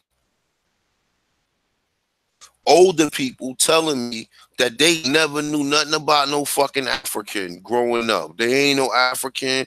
Their grandmother say, "Oh, we not that. We ain't ever been that. We Indians or whatever." And they said that. They said that with conviction. She ain't the ladies who I'm talking to. They not just saying that like ignorantly. They saying that like they know it. They know what they are, and they know how the system did what they did too, and they will tell you. Like I said, so let me continue reading on this. All right, so what was I at? All right, so it say when stalling tactics failed, the Indian government they use every measure at their disposal to limit the number of freemen enrolled to the rolls. Now, why would they try that if they're trying to be fair and exact or whatever? And why is it so hard for them to acknowledge any person that's melanated into these tribes? Why? When we can find pictures of what these Indians looked like on the southeast. So why we find pictures of black Indians on the southeast? We got descriptions and people just automatically talk to you. Oh, no. Well, because you're African. That's why. They automatically make you submit to being an African. And that's the problem. All right. So they say it really is up to the individual. The U.S. Commission to determine if someone would be listed as a freeman. Now, look, it's really up to the individual U.S. commissioners. Okay, so now you putting it back in their hands for you to step back into your proper persons or whatever. You got to go back through them, and they automatically at the door telling you, nope, you're not an Indian. Nope, you know. And every time you do what they tell you to do, they move the goalposts back and find some way to basically keep you from being what you originally is. All right, so now look. So I said, all right. So I said, usually on the basis of whether they look black enough. All right. It say once free, many of the freemen started looking for family members that have often been sold to different plantations. They gather into small settlements with their family, and in some of these towns still exist in Oklahoma today. Gap, what's that called? Gap, what is it? Greenwood, Archer, and Pine. Some of these families still exist in Oklahoma. Greenwood, Archer, and Pine. Okay, we know, and like I said, they telling you like how you going to know? Listen, I want to know if they telling us they say all these Indians here, right? So one would automatically assume that there was more Indians on all these plantations than there were so-called Africans. Okay, so and even if you play it from that perspective, all of these motherfuckers will be Indians just by being Indian. They trying to say that because they kept slaves, they able to claim rights in the tribes. No, motherfucker. The reason they're able to claim rights in the tribe because they saying that they got Indian blood in them. You understand? All right, so it's a ruling in the Cherokee case, the descendants of the Native American freemen have now gained citizenship in the Seminole and the Cherokee Nation, though it's still limited in the former. They say both of these groups of freemen descendants regained their citizenship rights at the court decision. The Muskogee Creek freemen, however, lost their citizenship in 1979. The Choctaw freemen in 1983. Now listen, think of it like this, right? Who is inside these tribes fighting to keep us out? Other white people. That's who doing it. Other white people. I'm quite sure if we really do some investigation on that particular case right there, it was another white man who fucking stopped you and told you not a fucking Indian. And like I said, at some point in time, it has to be some type of mediator in between all this. It shouldn't just be up to the European, because like one would look and say, hold up, man, you can't We know what you came here to take the land. Now that you took the land, now you took the identity of Indians. Now you trying to continue to keep people from having any land or any wealth. That's the whole purpose of all this shit, man. You know what I'm saying? It's a reason why we don't have no wealth and why we can't have none, because of the shit that they have done. And it's just not this right here. It's a systematic thing. It's all leading up to now. But now, because you got an option, you can get a job, they want to smile. Oh, well, you know, everything is wonderful. And they throwing Justin Bieber and then just, you know, throwing some surfing shit. Like, we going to the beach and then everything is just normal. You know what I'm saying? But what happened? What happened as a result to all the people who've been affected by, you had people in your family who might have had post-traumatic stress syndrome as a result of institutional slavery, and as a result of that, they might not manifest to be the best parent they could have been. So therefore, you might have suffered some type of abuse, whether it was mental, physical, sexual, what you would say, what they call that shit, when your people don't, when your parents don't pay you attention. I can't think of the name of it, but y'all know. You know what I'm saying? It's a lot of different things that could have came out, and remember, this is generational. This is just like you had one generation coming out from the civil rights that had to deal with the KKK and deal with all of the blacks codes, all the shit they had in the South, Jim Crow, and then you had people telling you that you wasn't an Indian, even though you was an Indian. You know what I'm saying? It was telling you wasn't an Indian. You know what I'm saying? They made you assimilate, made you basically all these inventions you created and everything. They took the inventions from you and gave that shit to the world. And then all they show you on the world is fucking Migos and shit on a damn, on a fucking ride, some fucking big wheels like damn kids or whatever. Like, niggas should have, that's when Homie the Clown should have came out, hit Offset. What's the other two little motherfucker? Cuervo and whatever the other nigga name is, or whatever, and just hit him upside the head with a damn sock. Like, you damn fools. You niggas is fools. Them niggas all, man, listen, man, a lot of these niggas is fools. And the main fools is these lost ass American Negroes who thinking they come from Africa. These niggas be exhausted every night trying to prove to somebody that they African. Doing all this African shit. They be wore out at the end of the night. Hungry as hell too. But that's what I'm saying. That's why I'm getting away from that. And two, if you don't want to come here and you don't want to hear this shit out, because first, before you start making assumptions and first you gotta know what I know first. You gotta ask me what I know and get an understanding of why I think the way I think. You just can't automatically come in a conversation and start saying, oh, it was an African Methodist church in Philadelphia. You gotta sit down. I'm examining an individual, right? I want to know what, I don't want to jump to the assumption that this nigga don't know what the fuck he's talking about, because, you know what I'm saying? Just like, all right, for example, right? You know, when you first learn about aliens and all that type of shit, right? At first, you ain't believe that type of shit because you was told it didn't exist. So now you remember to the person who you had faith in, and you believe that person that was going to trust and tell you the thing, the aliens really was faking anything, until you start watching shit like fucking, what's the shit used to come on Fox?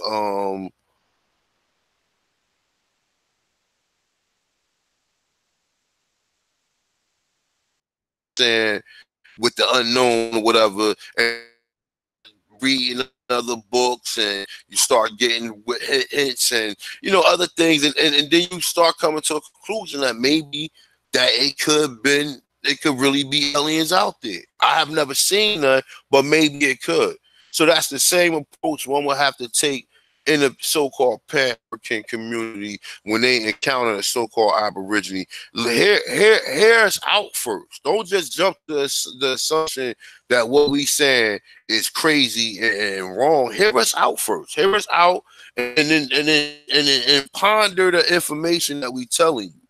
You understand? Ponder, because now you went on for a long period time in your life running around and talking about, oh, you didn't know that the Indian or the people we assume to be Indians was enslaved. And better yet, you didn't know that the people that we assume to be Indian, they got images of them or whatever, and these people look just like us. Okay? These people look just like us. That's another ironic thing that's not being told. Okay? Along with the fact that these people that they show, even Yvette Carnell, let me show you a picture that Yvette Carnell always show. Hold up. Let me see something real quick. Let me show you a picture Yvette Carnell always show. And it's simple. Like motherfuckers don't use their brain properly. I'm gonna show you this picture real quick.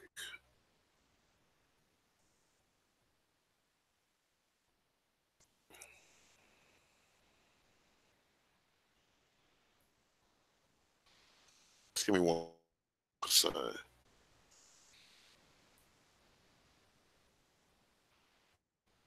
And this is basic Aborigines for dummies, okay?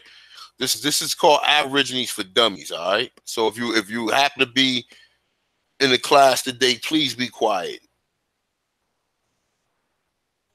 I'm gonna show you a series of pictures. I know I ain't sharing my screen right now. Just hold on for a second.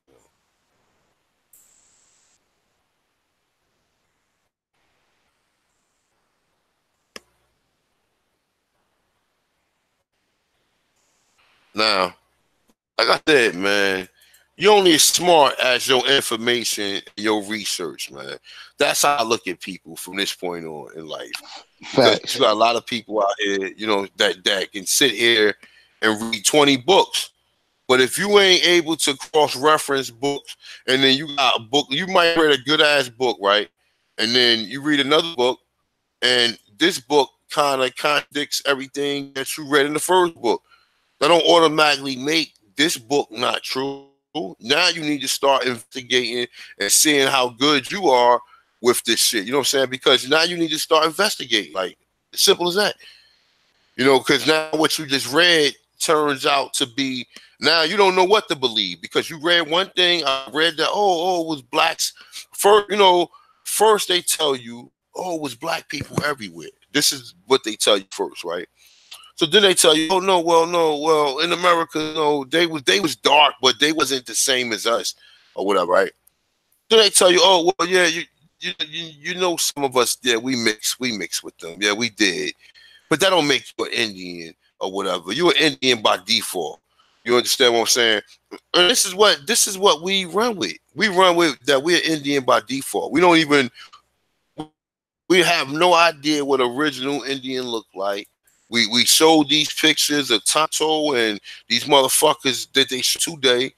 You know what I'm saying? Like, you know, it's just a never-ending story. That's the reason why I continue to come on here and make these videos and continue this American history, man. Because a lot of us don't understand the history of the Americas. You know all about Africa. You know about every tribe over there with the bones in the nose, the motherfuckers who sell rats on the side of the block and everything, but you don't know nothing about any of the history over here. You know what I'm saying? You talk about, you talk about the pyramids and everything, and you don't even know nothing about the pyramids over here. So, you know, give me 1 second. I'm still pulling some shit up.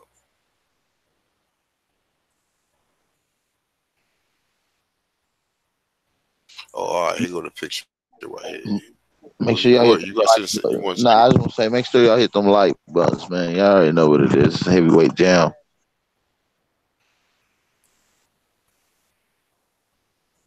We use this. This is old shit right here, man. You know, this is old shit. This is like, you know, a lot of stuff right here. We just finding out more stuff because now you finding out, you know, in this letter, you're going to find out, first of all, that motherfucking Washington, you know, he gave the so-called Aborigines 2 ultimatums. Either get down or lay down. That was it. That's the only 2 ultimatums it was. Assimilation, and that's the same thing that Jackson wanted. So in all facts that Washington basically, he was the beginning, he was the first one to, remember, he was the first congressional president. When you start getting the congressional presidents, now you start getting this societies that's trying to pretty much overthrow all of the political systems and everything, because you have black people in politics in the 1700s, man, in the late 1700s, with all the Civil War and all this shit going on, you still have black people in politics, because you know what? Because Europeans wasn't in total control of all states and colonies. They wasn't. You think they were, but they wasn't, because they wasn't all united. It wasn't all united. If you got, let's say, for example, you got all right, let's say Virginia. All right. Now let's say out of Virginia, I don't know exactly how many plantations, because Virginia is very big. Okay. All right. So let's say if it was 6 or 7 plantations in Virginia, right? And all these plantations are not united. The Indians, any Indian tribe could have just came right on in there and just overthrew all of them, and then kicked. They then did whatever they did to the Europeans, and that was it. It had to be more to it. You had other Indians who was playing both sides of the fence that people didn't know. That's where you start. That's the reason they get all these ideas of spies and all this, that they got that shit from other Aborigines that was doing that to us over here. Where they got it from?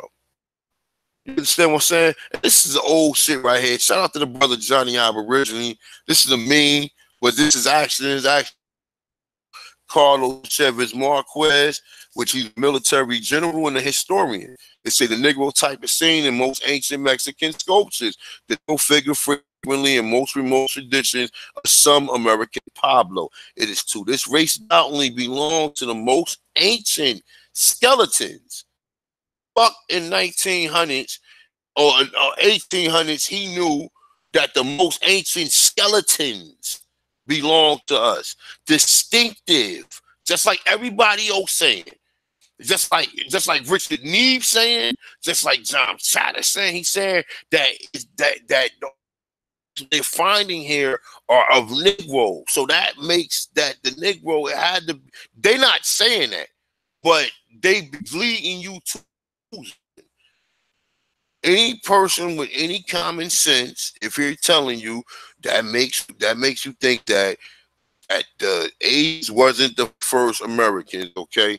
He say race doubtly belong to the most ancient skeleton distinct from the red American race, which has been found in various places from Bolivia to Mexico. It is likely, we repeat, America was a continent. Now, just on the strength that this little meme right here will have me doing some motherfucking investigating. Okay, this little meme right here. If I'm a researcher and I'm a historian, this meme right here itself will have me doing some investigation. You understand what I'm saying? Just this meme alone. But let's look. So this is the picture right here. Hold up. I ain't even showing you. I ain't even sharing my screen yet. Hold on, let me share it. AP, you still with me?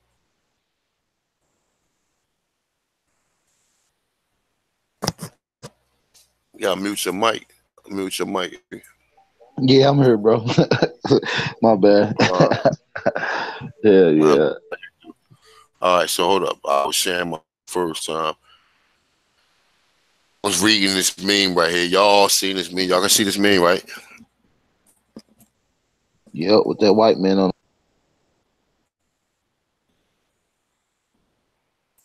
I said, shout out to Johnny Aborigine, and this is Carlos Chavez Marquez, 1858. All right, historian, that's the most important. All right, military general too, meaning that he getting inside knowledge and inside word on certain things. Okay, so for him to know, and we don't know how later years, but I'm assuming early 1900s, that he probably ran across more research. But he's telling you the most ancient skeletons. So how the fuck they knew that the most ancient skeletons was at that point in time? How do they know that? How do they know that?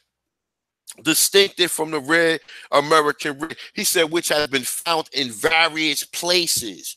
Okay, various places. And like I said, just this me alone, if anybody is a researcher or if anybody wants to know the truth, or see, I'm a truther first. I'm not biased to know information. You know, when I heard the earth is flat, I didn't get upset like everybody. I started researching that shit. And I started researching it and started looking to see whether or not the shit was common sense or if it made sense. You know what I'm saying? Like, I look at stories. That's how I look at stories. I look at stories to see if they make sense or not. Or if other people are supporting this, and why are they supporting it? So they just supporting this shit just to be making it up. You got two of the main anthropologists, that the ones dealing with the fucking skeletons over here, telling you that these people Negro, but you got black people telling you, like, what investment you have to prove that we not from over here? Why is it so important? Why is it so important? Because now you can't claim none of them bones. The motherfuckers over there with the bones in the nose, or the niggas eating the rats. Now you can't claim none of them. That's why. And like I said, you can laugh about it, but only you're gonna laugh. You're gonna have two type of people. You're gonna have a person that's gonna look and say, that's interesting. What is his credentials? And he will say something like that. So he must know something that we don't know.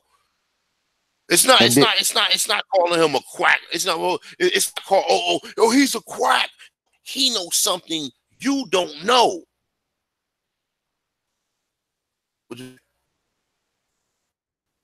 And then you're gonna have the dumbasses that be like, oh nah, we ain't reading no white man information. You see what I'm saying? And then you're gonna have your people that's really gonna look into what he's saying and do your research. That's as simple as that. A researcher gonna research. You never take nobody's word for it. You just take the source and the reference that he give you. Fam, we talked about this hundreds and hundreds of times, man. All of your favorite scholars, okay? Everybody from Shape After Diop to motherfucking Kaba Khomeini or what was Booker T. Cone, either our brother Dr. David Imhotep and the rest of these jokers went to these European schools. All was taught by Europeans. There are no, even the historical black colleges are ran by the Rockefeller, the Carnegie, and all of these so-called these fucking secret societies. Because when you start talking about secret societies, you start talking about what's the shit that Obama is part of? Damn, I can't think of it right now, man. It's two of them. Oh my God, I can't think of it right now. It's gonna come to me. But nonetheless, though, like I said, I mean, you start looking even in historical black colleges. Every person who got any knowledge read something from some European to derive it. They didn't just come up with it. They had to read it from some European. Okay, unless you read it from some Indian dude. You know what I'm saying? So I mean, like I said, at the end of the day, you just gotta be able to be able to look at the information, say to yourself, well, I mean, is it making sense? Like okay, now I know. And so now I look at it. I'm looking at the fact that all these so-called presidents that was generals, okay, they was fucking nothing but generals and army leaders or whatever, right? And you see that what they was doing was they was getting the ranks as they was conquering these motherfucking towns or these territories or these certain tribes. That's all they were doing. They was, as they conquer the fucking tribes, this is how they was getting their so-called ranks to where they would become president or people voting for them or them hearing the prestigious. They wasn't no motherfucking scientist. You had to be some war leader or some person who was dealing with war. You wasn't no fucking science. They wasn't giving no fucking presidency to no damn scientist. You know what I'm saying? That's a fact. You think it's important as what's my man Albert Einstein was? They didn't get fuck. They wasn't giving him no power. Nah, we're gonna use you for this is what you good for, and this is what you good for. This is it. And if you fuck up, you will die like the rest of these people. Even though we need you. All right. So look, this is the image right here that Yvette Carnell be showing. You see this image right here? You see this image right here, AP? Yep, my bad. I was talking with the mic on. Yep, I see it. See the image right there, right? So this is the image that Yvette Carnell be showing, right? But you know Mm-hmm. what the problem is? The problem is, see, she don't know no better, right? She don't see that so-called slave. She thinks a slave is not a slave, it's an indentured servant, first of all. Okay, because even at this point in time, these people did not have the power to come over here and enslave no one. They ain't had no armies here to come over here and enslave nobody. This shit was business at first. It was business and trades going on. The fact that they had guns was something. And what do the United States do to today? They're the biggest arms dealers on the planet.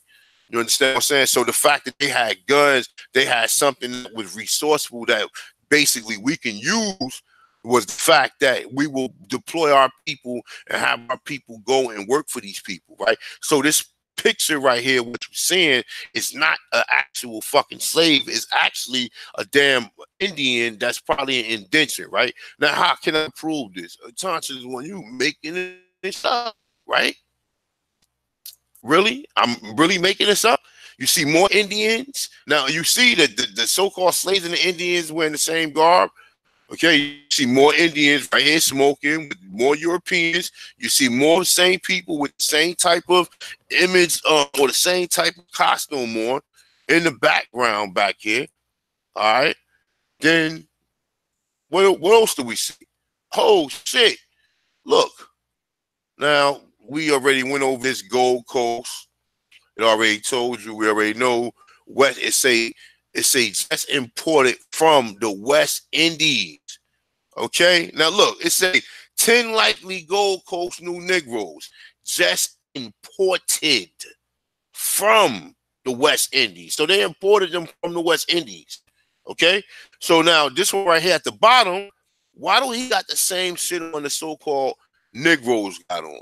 This is Indians, right? But it says the runaway, his name was a Negro man named Frank, okay, carrying a gun. So obviously he had to be on the plantation. If he got a gun, he had to be on the plantation or had to be around some of these Europeans, okay? Now, that's one picture right there. That's another picture right here most people never seen before. Massachusetts. Look at the Indians, okay? Look at the Indians. They look nothing. They don't look like the Indians. They don't look like this motherfucker. These they showing you.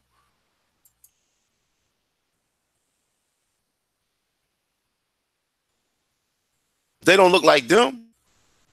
So where the fuck these people? Oh, we know what people look like them. The white colonists. So like I said, sometimes you got the white colonists starring as the white colonists. Then you got the white colonists starring as the motherfucking British. Then you got the white colonists starring as the damn Indian. And then you got the white colonists starring as the motherfucking chief too. You understand what I'm saying? So these are the different roles in which they're able to play, and we have to sit back, you know what I'm saying, enjoy the show. But we really know what's going on. Same thing in this image right here. AP, see this image? Yeah, I see it. See these people right here? You think these people are not slaves? They're showing them how fucking they're working to get the fucking tobacco so they can take the shit back to London. They have Yeah, a deal absolutely. with the tribe. You understand? You see him smoking. We got the same thing on. Got the same. He look. He got the same thing on. They got the same thing on as this right here. See this? More Aborigines working for them with the same thing on, with the same curly type of hairstyle that can be considered an afro, right? Now look, that's in Virginia, right? Oh shit. Oh, this is an Indian figure at Virginia. in Virginia Historical Society that pretty much looks the same as him. But you didn't see this because you don't watch me or watch the rest of the brothers who putting out research. So you looked over this. You looked over this channel to continue to be force-fed the fact that you might be from Kenya, or you might be from Sierra Leone, or you might be from Liberia, or you might be, and you don't even know from there what tribe you might be part of, but your grandmother did tell you that you might belong to something here. And it might be a lot easier for you to connect yourself to something from here. And see, the fact of the matter is, right, most of our people, most of the black people, right, most of us, right, most of us know we got Indian in us. Without a reasonable doubt, we know we got Indian in us, right? But for the most part, we deny it because Indians look like that's on them reservations. But they don't give you images of Indians look like this. Because if they was to show you, if they was to show this image on the news right now and say, oh, we found this Indian, this is the original Indians we found in Virginia, right? And then they would show you that, and then they would show you this picture right here, right? Somebody would be smart and would start scratching their head like, hold the fuck up. Them look like, and see, look, even in the Caribbean, this is a Virginia. I'm sorry, this is Jamaica. This is Jamaica coat of arms. Okay, see this shit? See it? Same thing on. We was rocking the same shit all through. All of the images I see pretty much had that feather crown on, bro. Cause and that all go back to what that brother was saying inside that slavery in Cherokee Nation, where he was saying that they had a pipeline from motherfucking Canada all the way to fucking Peru. They had a pipeline. Straight up. They had a pipeline. Look at them. Look at them pictures. That tells you right there, man. That's what I'm trying to tell you. Huh? That's in Jamaica. That's Jamaica, my dude. With the same shit on you find here in America, bro. See this? Look, more London. Look, these are people that they was taking us over there with that same. He got the same on as this. Oh, that don't mean nothing. Okay, and that's why people like that, like, you're not educated because you're not willing to seek the truth. You don't want to seek the truth. You want to continue to keep this fucking lie going or keep everybody in confusion or whatever. But let's get back to this on now, and let me get through some of this this Washington. Pretty much we understand, but I want a bit of this Washington joint so y'all get a little bit of this. All right, so Seminole Cherokee Nation, though it's limited in the former, they both of these groups of freemen descendants regained their. All right, we read that the Muskegee freemen. All right, we read they lost their citizenship in 1979. The Choctaw freemen in 1983. All right, so it said Choctaw freeman was never granted full citizen. Now, we know we got Chief Warhorse, who's a Choctaw, but we also know who is and we know why. See, the funny thing is this. Just look at it. Let's look at it. The white man can be a motherfucking Indian, even though we know what the white man mission statement was. The white man, the reason why we ain't who we are. And then he can play both sides. He can play the nice Indian role, and he can play the Confederate or play the military role too. You understand what I'm saying? Oh, I'm peaceful. I'm here to work with the Indians or whatever. But you're not. They put him there, so your ass won't be able to get in there. All right. Shit is a fucking conspiracy, man. Bro, it definitely is. All right, so they say chosen from a different route than seeking to have shit restored. Instead, they have formed the Muskegee Creek Indian Freemen Band. It say and have sought federal recognition from the United States. After the ruling that restored Cherokee freeman descendant citizenship rights, they say the Total World reported that the Choctaw, the Chickasaw, the Choctaw Creek, and the Seminole Nations are each at various stages of acceptance of freemen of full citizenship in their tribe. It will likely take many more lawsuits, however, before all freemen are restored. They say the rights taken away from them. Like I said, they doing it gradually, and I guess it's the brother who basically did the article. Shout out to that brother. But like I said, they put a lot of truth in the article, man, as you read it, man. So shout out to that. Oh, what was we at? I believe it's this one. All right, so and remember, it's stated in here. All right, remember what it's stated in here. Cannot emphasize this.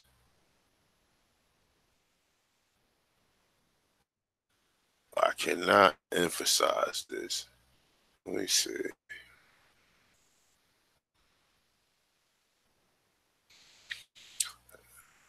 There wasn't really, I mean, no, hold up.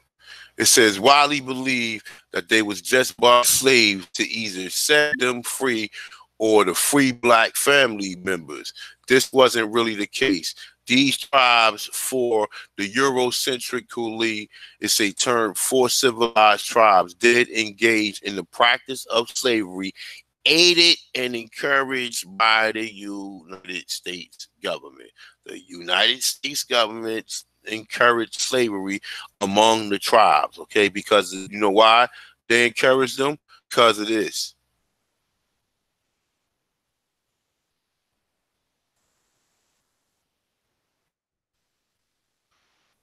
This right here. And you see these motherfuckers right here? Now, look, these are all white people. They got this one motherfucker back in the back that look like he could be something other than a cracker. The rest of them all look like crackers, man. All of them. All the rest of these are crackers. And these are all Indians here, right? Look. Look.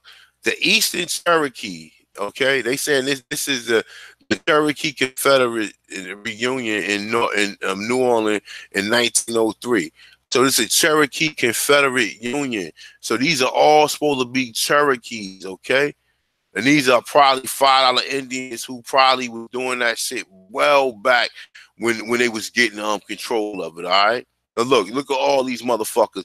Do any of these niggas right here look like any, I mean, like I said, these are only drawings. But this at least to give you an idea of what the people look like that was in that area. It would at least give you that much. If not that, you start asking yourself, well, what happened to these Indians, man? You know what I'm saying? Well, where did all them Indians that looked like that got killed off, and you just so happen to have people who look like that was enslaved, and then you saying that you had Indians enslaved. So you had Indians enslaved, right? Okay, that's okay. So you did have Indians enslaved. So you saying that it was black Indians here, but they might have been killed off. But you went over across the water and got more people who look like the Indians and just enslaved them. Oh, what this? Oh, well, this says right here. Well, they enslaved Indians from the 1600s until the Civil War. So that would assume that the reason why we do see Negroes that are slaves, because it could be some of the indigenous people as well, right? No, they all died off. The people you see that's Negroes are Africans that we went over there personally and got and brought them over here. This is the bullshit that people fall for. And like I said, I mean, look, this is what I'm gonna do. Like for the most part, I got some other things going on. Like I said, with documentary, got some other things I'm working on. But for the most part, this is what I'm gonna do. I'm gonna keep on pulling up different articles or keep on doing research on different things, because at this point in time, we already know who we are. We already know who we are. Okay, we already know we indigenous in here, and it hurts even more when you can't find out who you are, and you have to settle for the fact that you are a displaced tribe due to the fact that they telling you. Now, look, think of it like this, right? Why would the United States, right? Who's going over to these countries getting these slaves after the United States is formed? You tell me. Who in the United States who's actually going over, who's funding these people to go anywhere in Africa to go grab people after the United States is formed? Who's doing it? Okay. Right. But think about this. Think about this, AP. Think about this, right? Who's funding anybody to go to Africa and grab slaves, right? Number one, right? So why would the United States be Indians to own slaves? When they claim slaves, they needed slaves as labor. Labor is money. So why would you go get people and then sell them all to Native Americans? White people was too greedy for that. So the encouragement of them getting slaves was the fact of them taking the land. Now let me go ahead and get with this before it get too late. All right, I'm gonna need you to at some point in this AP. I'm gonna need you to hold me out for like 3 minutes. I need to get something to drink. I got you. And this is kind of long. This is kind of long. So before I start, go ahead and build, and I'm gonna come right back. All right, just give me like 3 minutes. I'll be right back. Go ahead and build though. Yeah, I got you, big bro. Go and take your time. Peace, everybody. Man, big bro going in. He just trying to get you to understand the importance and how important it is to really comb through this history. Like you said, this shit old. We've been going through this particular type of information. But as you get into new documents, you just see how shit tied right back into that old shit. You get familiar, you start understanding exactly what's been going on, whether you understand it or not. Jurisdiction is what ultimately screwed us up. You see what I'm saying? Because when we was practicing, or when they had first ambushed and came in, we had set tone. You see what I'm saying? That's why the 13 colonies was huddled in them little hubs that they had in South Carolina, Virginia, in those particular areas. Because they was getting slaughtered and warred all through until they had the traders. You see what I'm saying? A lot of these people, a lot of these Aborigines trade, they ended up fucking around with the trader. You see what I'm saying? So yeah. So that's why it's so important for Big Bro, you know what I mean, to just come through and just make it so simple for you to understand, and dealing with how all these particular wars led up to how we are ultimately getting played right now. So I mean, it's obvious. Y'all niggas ain't done. Y'all smart ass crowd. Y'all do the research just like we do. Don't take our word for it. Hell, that's why we go through the goddamn books. So y'all able to read the shit and go tell somebody else about it, just like what we doing. So, we're just bringing out more research and more information on it. You know what I'm saying? That's why it's important to understand who was the freedmen and why was they labeling it and changing the term or the name. Like you see freedmen, then you see free men. So, and these were still the same people. You see what I'm saying? They were setting up categories and for which these other pale faces to come over here because we was already natural people of this land. We was moving at a sovereign capacity. So these other people couldn't come over here and operate like that. That's why they created the naturalization law. So they wasn't natural, so they had to get naturalized. You see what I'm saying? And that's just, dealing with the 1866. Like he said, Albert Pike was an Aborigine that fought in the Confederate War. And people wonder, like, what? Like, that Confederate shit ours, and we're going to probably have to do a whole nother build on that just to break down and show the Iroquois Confederacy flag and then the Confederate flag that you see floating in the South today. You know what I mean? So I think that'll be dope as hell.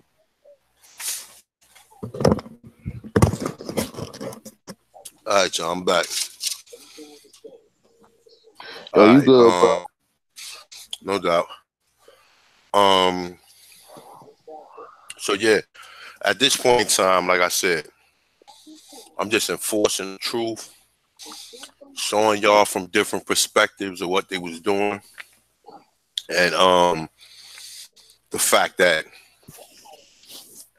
they was encouraging other tribes to enslave other tribes. And then, now remember, we just read that, so we won't automatically assume that the Indians, the slaves that the Indians had was Africans, when they already told you that they was encouraging them to make war with other Indians and capture them. So what happened to them people? But you didn't read the article that said that. So you only read it from one, perspective. All right, so let's get with this. All right, let me see. All right. It's saying primary sources, secondary sources, webinars, everything. All right, so this is a decent site. All right, so it's American Clash. So I say America, the Creeks, and other Southern tribes. All right. I say understanding. In the first days of the Constitution, the United States faced multiple difficulties and it moved to negotiate with Indian tribes of the Southeast.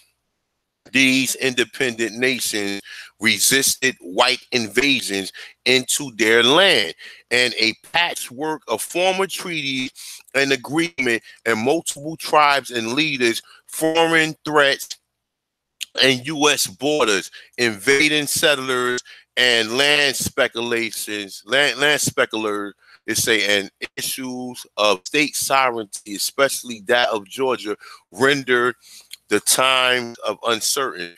America officials worked to develop policies to establish the federal government as a sole legitimate negotiator with the tribe in order to construct treaties that would yield mutual accepting goal. So remember, the mutual accepting goal was to take the fucking land, like everywhere in the planet.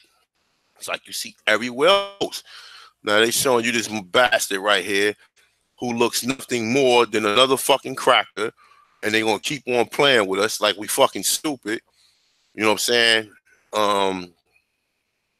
Look at this guy. Just take a minute to look at this motherfucker. Take a minute to look at him.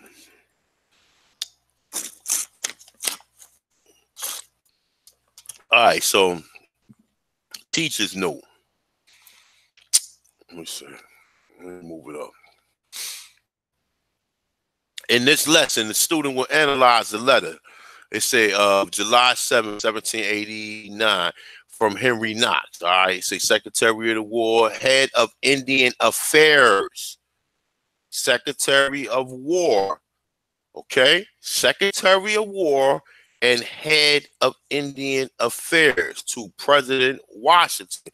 Why would Washington have an Indian Affairs if he was so right and just, like people always coin and term him to be? They say, Penn, only 4 months after the ratification of the Constitution, the letter allows students to investigate as early assessment of Indian affairs in Southern United States, dominated by the Creek, Cherokee, Chickasaw, Chickasaw, and the Seminoles, and Southern frontiers. It say offers promise as well as peril. America efforts to negotiate with tribes attempting to protect their land were complicated by previous treaties, purchases, and encroachment by individuals, states, land companies, and government agents. So all these people are part of the problem. Okay, it say, all right, it's to protect their land were complicated by previous treaties, purchases, encroachments, individuals, land companies, and government agents. The U.S. was also struggling to establish federal sovereignty in the face of Georgia and other states. And say that states would deal with the native tribe independently. This lesson explores the unsettled diplomat environment surrounding center around the relationships between the Native Americans and the South and the U.S. It said allowing students to attend. All right, so let's get into it. We don't need to read no more of that. All right, so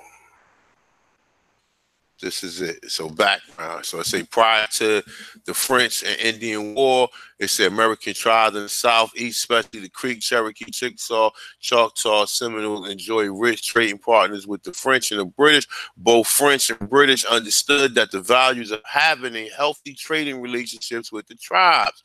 See what they was doing that first? They was trading with us, and they learned us, and other tribes came in and probably said, you know what, man, fuck them. We can get it for you cheaper, whatever. Or just give us some guns. And then started overtaking them and other things. The other Europeans started having beef with certain tribes, and then they would tell the other Indians, and the other Indians would do their dirty work. All right, so it said, just like right now, how the white man do it right now. Just like right now, how the white man do it. How the mob had some other black hitmen wipe some other black people out. All right, so it's a Britain understand having a very healthy trading relationship with the tribes. Okay, it say as the purpose of the Americas for Europe was to provide raw materials to fuel the merchant system. It say, but with the exit of the French in 1763, British restriction on the westward settlement after the proclamation of 1763, and the British policy of waiting trading license to most who apply. It say including dishonest traders. It say these relationships begin to sour after the American Revolution. This situation shifted even further. The British had seen Native Americans as independent nations and trading partners. They say, but Americans saw differently. They were an obstacle to westward expansion and the commercial of the natural resources. All right, it's a westward expansion and the commercial use of natural resources. It's a, and since most tribes had sided with the British during the Revolutionary War, they were also a defeated people. Native tribes suffered from multiple attempts to deprive them from their land, preceding the adoption of the U.S. Constitution under the Articles of the Confederate Constitution, control trade and diplomacy with sovereignty Indian nations outside the recognized state border, while states negotiated treaties within their own border. In 1786, Congress, operating under the Articles, divided the Native American tribes into two administrative departments, divided by the Ohio River, and established trade regulations. Say, but the government could not only request complacent, let's say, by the states. It say many states chose to act in their own interest. See, they wasn't united. See, many states chose to act in their own interest. It say even to the point of passing claims and numerous states' boundaries. The Treaties of Hopewell in 1785 between the United States and the Cherokee established western boundaries for American expansion, but settlers ignored the treaty. It say in the point of establishing a new state, the Franklin West of North Carolina. Say, although the government refused to recognize the state and reaffirm the territory as Cherokee land, the area would eventually become part of the state of Tennessee. Additional treaties in the Hopewell in 1786 was the Choctaw and the Chickasaw Nation set boundaries and trade conditions, but the boundaries continue to be violated by settlers. Okay, all right. So you see who was violated, and you see who wasn't protecting you, and you see who had the best interest of. So on one hand, they'd be sitting there like, oh, that's fucked up. They doing that. And on the other hand, they'd be happy that it's being done so they can continue to move further on the land. All right. So it says the tribes resisted The Southern tribes resisted United States advancement into their land. So these tribes that resisted the Southern resistance into the land, what happened to them? What happened to them? They all died from smallpox. What happened to these tribes? Because I'm curious. What happened to them? And you would have to ask the so-called person who's supposed to be the qualified individual who can tell you that, who can give you that answer. All right. So now look, remember when you read this in this two fucking sentences, you get what the whole mission statement was. Okay.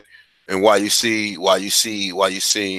King Leopold over in the Congo, and why you see Hitler doing what he was doing, and why you see everything. All right. So it's a Southern tribes resisted the U.S. advancement. So the U.S. was still trying to advance on these people's land. So the U.S. was trying to, basically the U.S. took the land from the tribes. And so the U.S. would be directly the people who would be responsible for the reparations, right? So it said the Southern tribes resisted the U.S. advances into their land through both military and diplomatic means in an environment complacent by previous treaties, purchases, and encroachment by individual states, land companies, and the government agents. It say as well as the U.S. attempt to establish federal sovereignty over states. They see they attempt to establish federal sovereignty over states. Okay, so it was trying it already.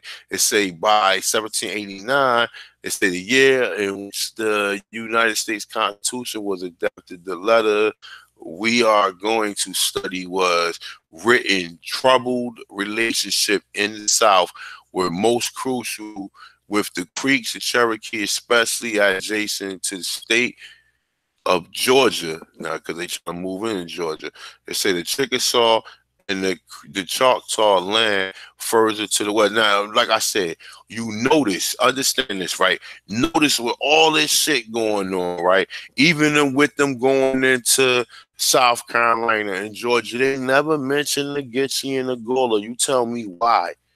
You tell me why. Because after the Gullah Wars and the Yamasee Wars is pretty much the same war.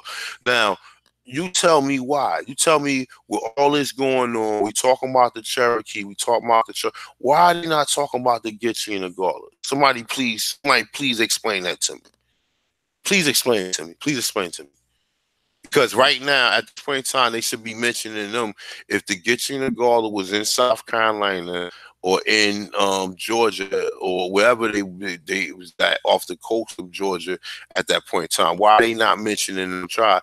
Because what's going on is the fact that they chased the Geechee Gullah, I believe was the Yamasee too, and they fled it into fucking Florida.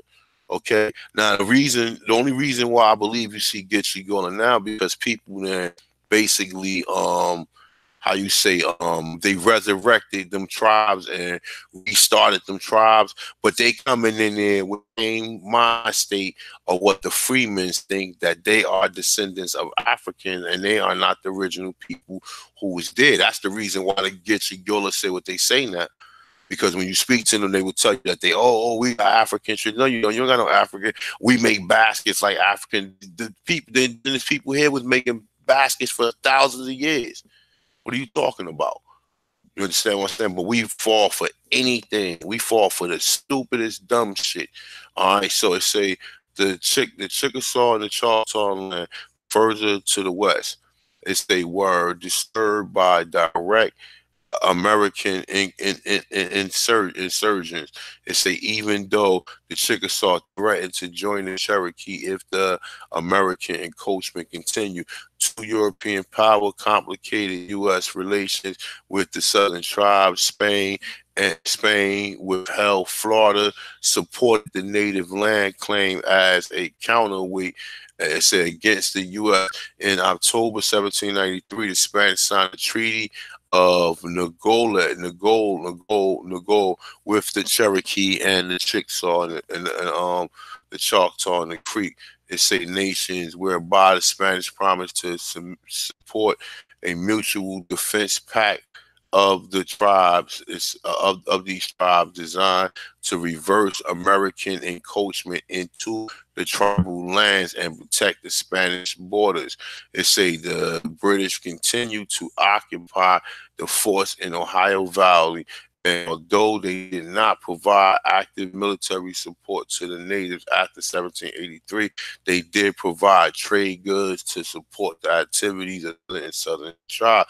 What happened to the Creek and Cherokee? In spite of 1791, the Treaty of Wholesome between the U.S. and the Cherokee introduced that assimilation programs. Okay? Okay, what happened to the Creek and Cherokee? Question mark. And we're in the 1700s. All right, now when you're going to start seeing the reason you start seeing these crackers in there, right? It say, in spite of 1791, the Treaty of Halston between U.S. and the Cherokee that introduced assimilation programs, and that is over 200 years ago, including the adoption and sedentary agriculture, new boundaries, and confirmation that the Cherokee were under U.S. protection. Most of the Cherokee was forcefully removed west of the Mississippi River. Between the state of Georgia and the Creek remained especially volatile and were not addressed until the Treaty of Fort Colonial, say on June 29th, 1796. Although the treaty set boundaries encroached by settlers continued, many Creeks relocated west. Both of the treaties by 420 and 1830. When he became president, Washington asked his department heads to report on the conditions within their department and say, "What's up? What's up, AP?" No, I was just saying, can you repeat that last part one more time? Which one?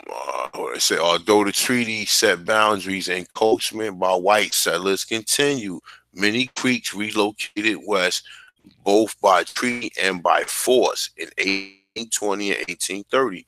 Many Creeks. So what happened to the Creeks that didn't go? You know what I'm Shit, saying? Many. they were swindled. I thought they all had to know them the people, our ancestors who stayed in the South. Remember, our ancestors submitted, man. They submitted. They didn't. No, that's a fact. None of the stuff we're doing is by choice. None of the stuff we're doing is by choice. Everything we doing is by threat and duress. Okay, everything we doing. We can act all tough amongst each other. That's right. We act tough as hell amongst each other and bang on the chest, nigga, call niggas, invite niggas to their private parts and everything. And all disrespectful shit, though. But at the end of the day, this is the fate that we are subjected to. All right, so let's continue. All right, so let us move on. All right, let me see. What was we at? All right, we was right here. I got it. All right, so when President Washington, when he became president, Washington asked all his department heads to report on conditions within their departments.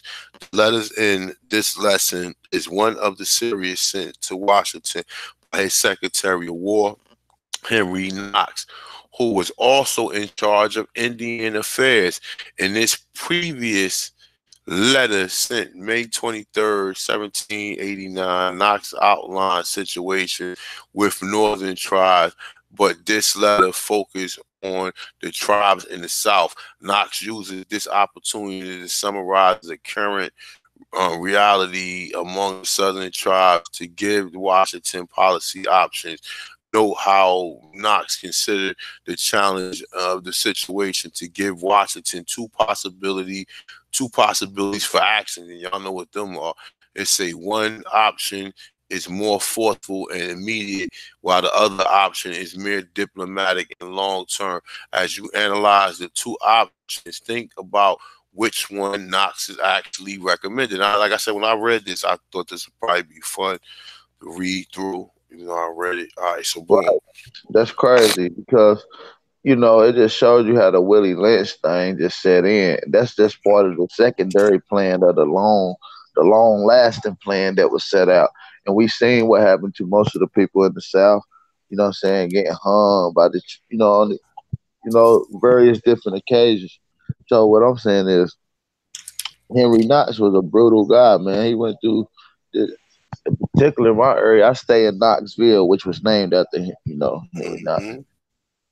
So, yeah, like you said, they got a 30-foot statue of Alex Haley down here. So it just shows you the indoctrination they ain't playing. So who was him? I mean, talk about Henry Knox real quick. Just hold me up real quick. What? Oh no, Henry Knox was one of them colonizers that was looking to territorial land. And what it is he tried to set in deals with some of the local Indians when they had formulated their treaty. Knox had reneged on him. So when he had went back with his rebuttal to the treaty or whatnot, the Chickamauga and the Hawassis attacked them. And that's when you got the two Little Creek Rivers wars that led into the Chickamauga War and eventually the Confederacy War, which was, they call it the greatest war the Confederacy ever fought or ever won, which You talking ultimately about the Civil War? right, yeah, it was all during the same time. This was all It's doing the the Civil same War. shit. Right. Anytime they talk about the Confederate, and they saying that the Confederate was Indians, bro. That's Right. what the Confederate was at first. That flag Right. was part of whatever confederation they had previous to that. The 13 nations. Them 13 nations are all the different states in which where we was at. You know what I'm saying? That's what I'm thinking. Them 13 they went and took over places where we was at. You know what I'm saying? That's what they did first. They went there first and took over there first. You know what I'm saying? Because they still don't get past fucking Virginia or South Carolina until after the late 1800s. Right. Right. I think, what I'm saying, more or less, like when they talking about the Confederacy, yeah, our people was in the Confederate army and shit like that. But what I'm saying is at that point of time, these was the people that we will call, the traitors at this particular point, or who was subdued or forced in, you see what I'm saying, by the banking account, you see what I'm saying, and bribed in up under being POW. You see what I'm saying? But for the most part, the particular people was the ones that still knew their heritage. They weren't the ones that were unfolding. So pretty much the Indians that you see part of the Confederacy would have been fall up under that category of the 5 civilized tribes. You see what I'm saying? Mm-hmm. All right, so this is it. All right, so it say the critical situation of the affairs between the state of Georgia and the Creek Nation require a more particular consideration. In discussing this subject, it will appear that the interests of all Indian nations south of Ohio, as far as the same may relate to the whites, it say is so blend together as they render the circumstances highly probable that in case of war they may make it one common cause. It say although each nation of the tribes may have Latin causes of hatred to each other on the account of this disputes of boundary. Now, look, you hear what this say? It say each nation of tribes may have Latin causes of hatred to each other on the accounts of dispute and boundary and game. Okay, and game. Okay. Um, it say yet when they shall be impressed with the ideal that their lives and land are all at hazard, all inferior disputes will be accommodated, and the union as firm as the northern nations may be formed by the southern tribes. Okay, so he's telling you right there that if we allowed them to stand, they will basically bound together and come together. All right. So right here on the side, right here to the right, it basically says, or basically go over what he's saying, and he basically trying to, I guess, give a further explanation to what he's saying. So it said, how does Knox restate the danger in sentence 2? That's what I was just reading. That's sentence 2. It said he states that even though the tribes may hate each other, if all believe that their land and lives are a hazard, they will not forget they will forget their fight with each other and band together and fight the whites. Okay, now look, you hear that? You hear this shit, man. Look, you hear this shit. This is what that's what I'm saying. Like, I don't just be reading some of this shit. I don't be reading just for the hell of it. But if I find some substance in it, something that's worth reading, I will go all out and read it. All right. So let's go to number 3. It says situation tightly surround on all sides. Say led naturally to such as a union. Say the present difficulties of the Creek and Cherokee may accelerate and complete it. It said already the Cherokee has taken refuge from the violence of the frontier people of North Carolina within the limit of the Creeks, and may not be difficult for a man of Mr. McGalveray ability to convince the Choctaw and Chickasaw. It say that they remote situation is their only present protection at the time may shortly arrive with their troubles will commence. All right. So let me go ahead. Let me move it further down. Make sure y'all hit the like buttons, man. Make sure y'all hit the like button out there. Sharing the video as well. Indeed. So in addition to these causes impelling the General Confederate, there is another of the considerable importance, the policy of the Spaniards.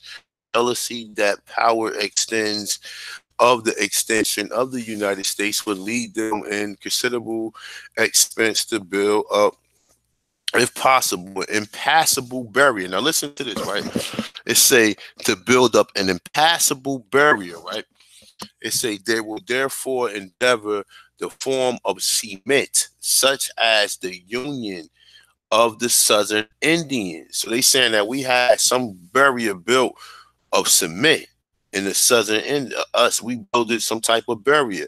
So it's saying Mr. McGarry, he states that the Spanish is bound by treaty to protect the Creeks in their hunting ground, although it may be prudent to doubt this assertion for the present. It say yet it is certain that the Spanish actually claim to a considerable part of the territory ceded by the Great Britain to the United States. All right. So just give you some ideas of what was going on, man. Although in the case of the Creek, it will be a subject of legislation, discussion, and decision, it may be supposed that after the due consideration, they will in substance adopt one or the other of the following alternative to wit. It say first, the nation, the dignity and the justice requires that the arms of the Union should be called forth in order to chastise.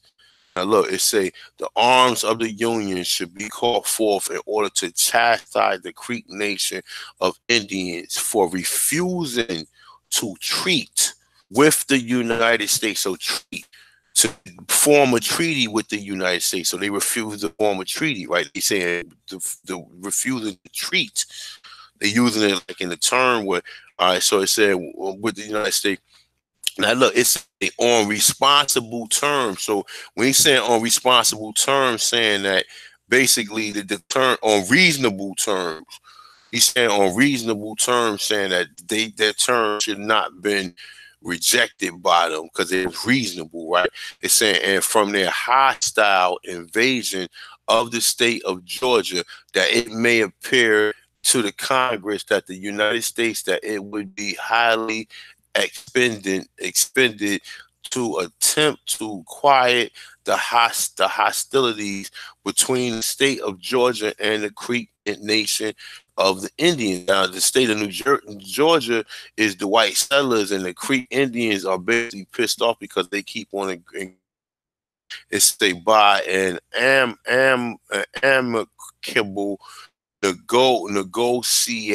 negotiation is, and for the purpose they will be a bill brought in to authorize there will be a bill brought to authorize the president of the United States to appoint 3 commissioners to repair to the state of Georgia in order to conclude a peace with the Creek Nation, say the other nations of Indians to the southward Ohio within the limits of the United States.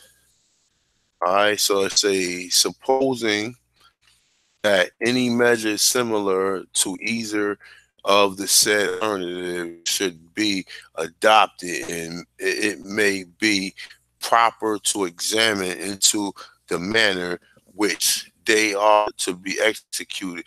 Most of the mode of reducing the creeks to submit. Okay, now they use it. See how the words they use trying to take, they're trying to get them. They're not trying to go with what they saying. The Creeks tell them, notice my land spinning off. They're telling them, no, we want this. We got reasonable reasons why we want this.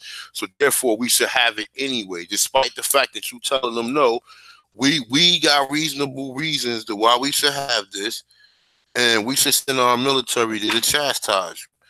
Read the book. Threat and coercion. That's right. Read the book Economical Hitman. You know what I'm saying? It tells you all stories, of economical hitmen.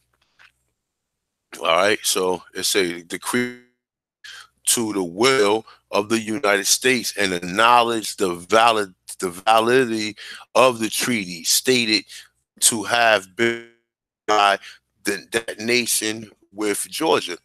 It said would be an adequate army to be raised until the object of war should be accomplished. When the force of the Creek be estimated and probable combinations they might make with the other Indian nation, and armies ought not to be calculated at less than 5. This number on paper would not probable afford at best more than 3,500 effective. The delay of contingencies inseparable from the preparation and operation of the army would probably render duration necessarily for terms of 2 years. And operating an army of the above description, including all expenses, could not be calculated at less than $1,500,000 annually. A less than the one herein proposed would probably be utterly inadequate to the object of useless expense and disgraceful to the nation. In case the second alternative should be granted upon the negotiated, should be conducted by the 3 commissions. All right, so hold on, let me see something real quick. What was that? Let me see something.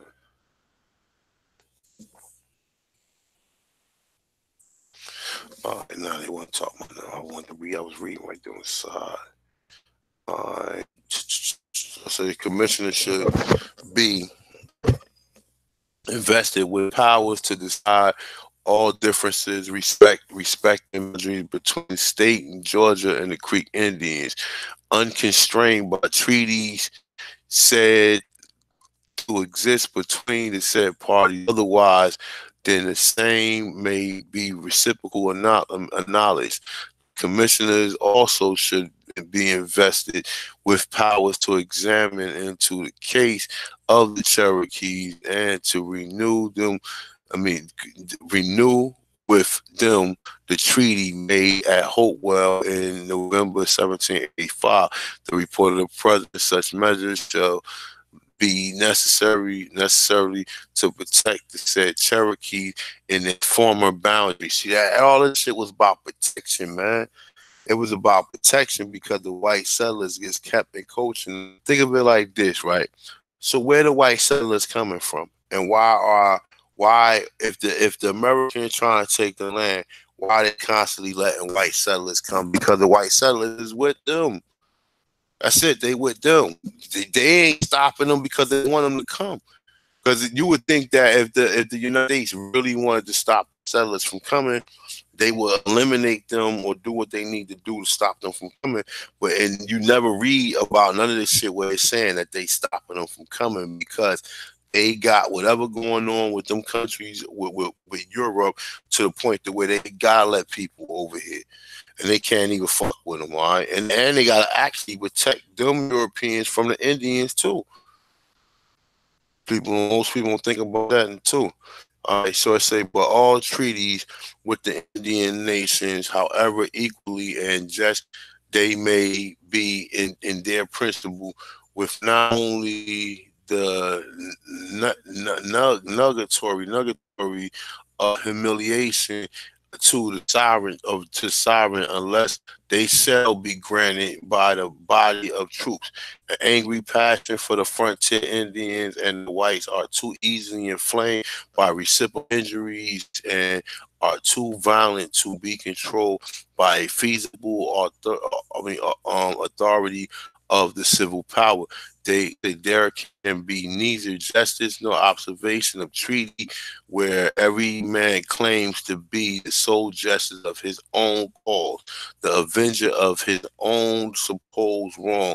In such cases, the sword of the republic only is adequate to guard a due administration or justice or preserve or preservation of the peace.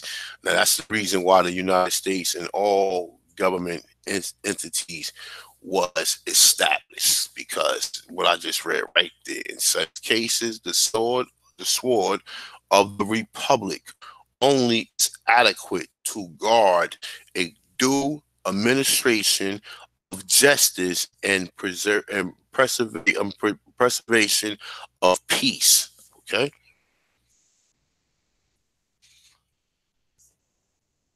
In cases, therefore, the commissioner concluding the treaty and boundaries between the white and the Indians may be protected by the body of the least the post which they shall accompany shall be without limits of jurisdiction of the individual within the territory assigned to the Indian for the particular provision should be made in the treaty. All offenses committed by individuals contrary to the treaty shall be tried by a court military agreeable to the law to be made for that purpose. By this arrangement, the operation of which will soon be understood, the Indians will be convinced of justice and good intentions of the United States, and they would soon learn to vulnerate and obey the powers of whom they derive security against. Now look, you see this shit? Look, it's saying by this arrangement. So basically, they saying that because the white settlers is going to raise up against them, if they provide the Aborigines protection, will be reluctant to basically rise up against them or do anything to them. So it said by this agreement, the operation of which will soon be understood, the Indians will be convinced of the justice of good intentions of the United States, and they would soon learn to vulnerate and obey the powers from whom they derive security against the variance and injustice of lawless frontier people. So basically saying they protect you against lawless and unjust people. All right. So it's a hence. It will appear that the troops will be necessary in either alternative. It's a an army in case of the adoption of the first, and after all success that could responsibly be expected by the means thereof, a corpse to be continued and a station on the frontier of the 500 men. In case of the adoption of the second, the corpse of 500, they say only will be wanted provided proper treaties can be effected. But in any event, the troops and the subject must necessarily be considered to determine by Congress. All right. Let me see. Still, all right, so we got a little bit more. I'm gonna read a little bit more of this. All right. So it's saying number 30 right here, right? So it say under the conditions does Knox believe the Indians should surrender the lands? It say native land should be surrounded. No, it say native land should only be surrendered in consequences of fair and bona fide purchases they made under authority or with the express of approbation of the United States. They could only surrender their lands by fair purchase with or by the authority of the United States. But the United States the one taking it though. All right, so let me read more. So the following observation resulted from a general view of the Indians Department are suggested with the hope that some of them might be considered as proper principles and to be the interwoven in the general system of the Indian affairs. Indian tribes possess the rights of the soil of all lands within the limits respectively, and they are not to be divested thereof, say, but in consequence to fair and bona fide purchases. I read that. Let's see, read that. All right, so no individual state could be to propriety claim an invasion on the territory with the independent nation of the tribe. Indians ought to be considered as a foreign nation, not as the subject of any particular state. Each individual state indeed will retain the right of exemption. No, I can't say intentions, I can't intentions of all lands within the limits, which will not be abridged, to say by general sovereignty, must possess the right of making all treaties on the execution or violation of which depends peace on war. I think that part right there is coming from the so-called Indians. This is their demand. So although the disposition of the people of the state emigrate into Indian country cannot be effectively prevented, it say it may be restrained and regulated. It say it may be restrained by postponing new purchases of Indian territory and by prohibiting the citizens from intruding on Indian land.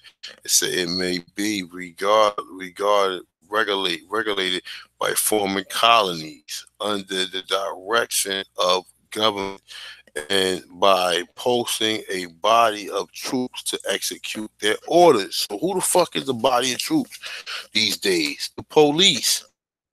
It say by forming governments, by forming colonies. Colonies is cities and towns, man. Okay, this is a colony. Whatever town you live in is a damn colony. Okay, and that's the reason what they did it, by forming colonies. And then it's saying it may be regulated by executing with troops. That's the police. Outside the police, they got the regular. Let me see how far this shit going. All right, so ain't much left. It's 2 more paragraphs. One file. Alright. So it is, however, painful to consider that all the Indian tribes once exist now.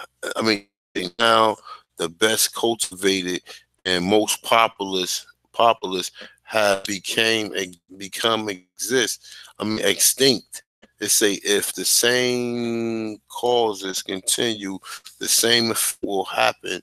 They say in what period. It say the idea of an Indian on the side of Mississippi will only be found in the pages of history. However different will be the sensation of the philosophical mind to reflect that instead of exterminating a part of the human race by our modes of population, that we have preserved though all difficulties, and the last impaired our innovation and art to the aborigines of the countries, and say by which the source of the future life and happiness have been preserved and extended. And say, but it has been conceived to the impracticable and the civilized to civilize the Indians of North America. Is probably more convenient than just the civilization of the Indians will be the operation of a complicated, difficult, require the highest knowledge of human character and steady preservance. Let's say in a wise system for a series of years cannot be doubted, but to the deny that under a cause of favorable circumstances it cannot be accomplished is to suppose the human character under the influence of such stubborn habits as to be incapable of melioration change, and entirely contradiction by the progress of the society from the barbarous ages and the present degree of perfection. This is, like I said, this is kind of interesting because it goes into a lot of different things and it basically tell you what they were trying to do. Fuck it, let me finish up. Let's say, while it contends that the object of the practicable under a proper system is admitted in the fullest force to be the impracticable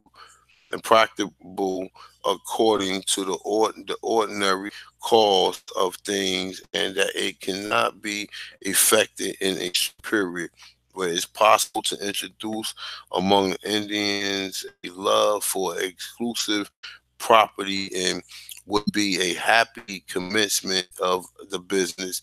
It say the might be brought about making business from time to time to the chiefs or to their wives or sheep or other domestic animals. And if the first instance persons would appoint to take charge and teach and use them, a considerably part of difficulties would be what to say surmounted. My bad, surmounted. We ain't got much more. We got this little paragraph, right? So it's saying this administration ends every proper expending that could be devised to gain their affection. It's saying and attach them to the interest of the union should be adopted. Okay, they try to attach them to the union. So it say the British government has practice of making Indians present of silver medals and organs. It say uniforms, clothing, and sort of military commission the processors retain the exclusive property to these articles. The Southern Indians are exceedingly desirous receiving similar gifts from the United States, for which they would willingly resign those received from the British officers. They say the policy of Gaffron, they say them cannot be doubted. All right. Say the missionaries of the excellent moral character appointed to reside in their nation. It say who should be with all implements, it's saying husbandry, it's saying necessary stock for a farm. These men should be made the instrument to work on the Indians. Say present now no missionaries to work on the Indians. It's a present should commonly pass through the hands of no the hands by their recommendation. It say they should in no degree be concerned in trade or purchase land to rouse the jealousy of the Indians. They should be their friend and to say such a plan, although it might not fully affect the civilization of the Indians, it would most probably be a solitary effect of attaching them to the interests of the United States. Okay, it say to the expense of such conciliatory system may be considered as a sufficient reason for rejecting it. Okay, all right. So I say, but when this shall be compared with the system of coercion, it would be found the economy to adapt it. All right. So this whole letter is talking about how they want the land that we are on, and how they trying to find a way. They trying to find different methods. Just do now, how they study shit now, and people don't seem to understand the same way how they studied the shit back then. He just said they sent missionaries there first, basically to study people. And this is what they was doing, yo. So like even when you read letters like this and you see how they allow people to encroach, and then they would try to offer you some type of or basically say, well, we can protect you if you're willing to pay us. But like I noticed, they never said, well, we're going to stop the Europeans or stop the white settlers from coming, because that's their family that's coming in. They all part and parcel to it. We the ones who don't seem to be getting it. So, let me see who's in the chat room. I ain't read the whole thing because I'm tired of this out, y'all.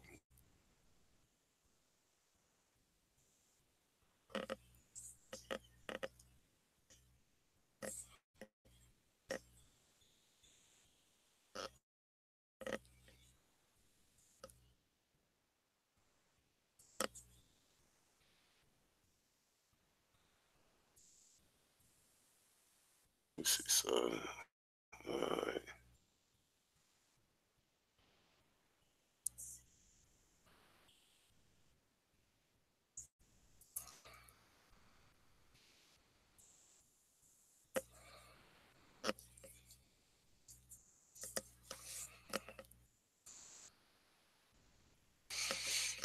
I'm right here, y'all. I ain't going nowhere. I'm still here. I was looking at the page. I guess it's taking too long.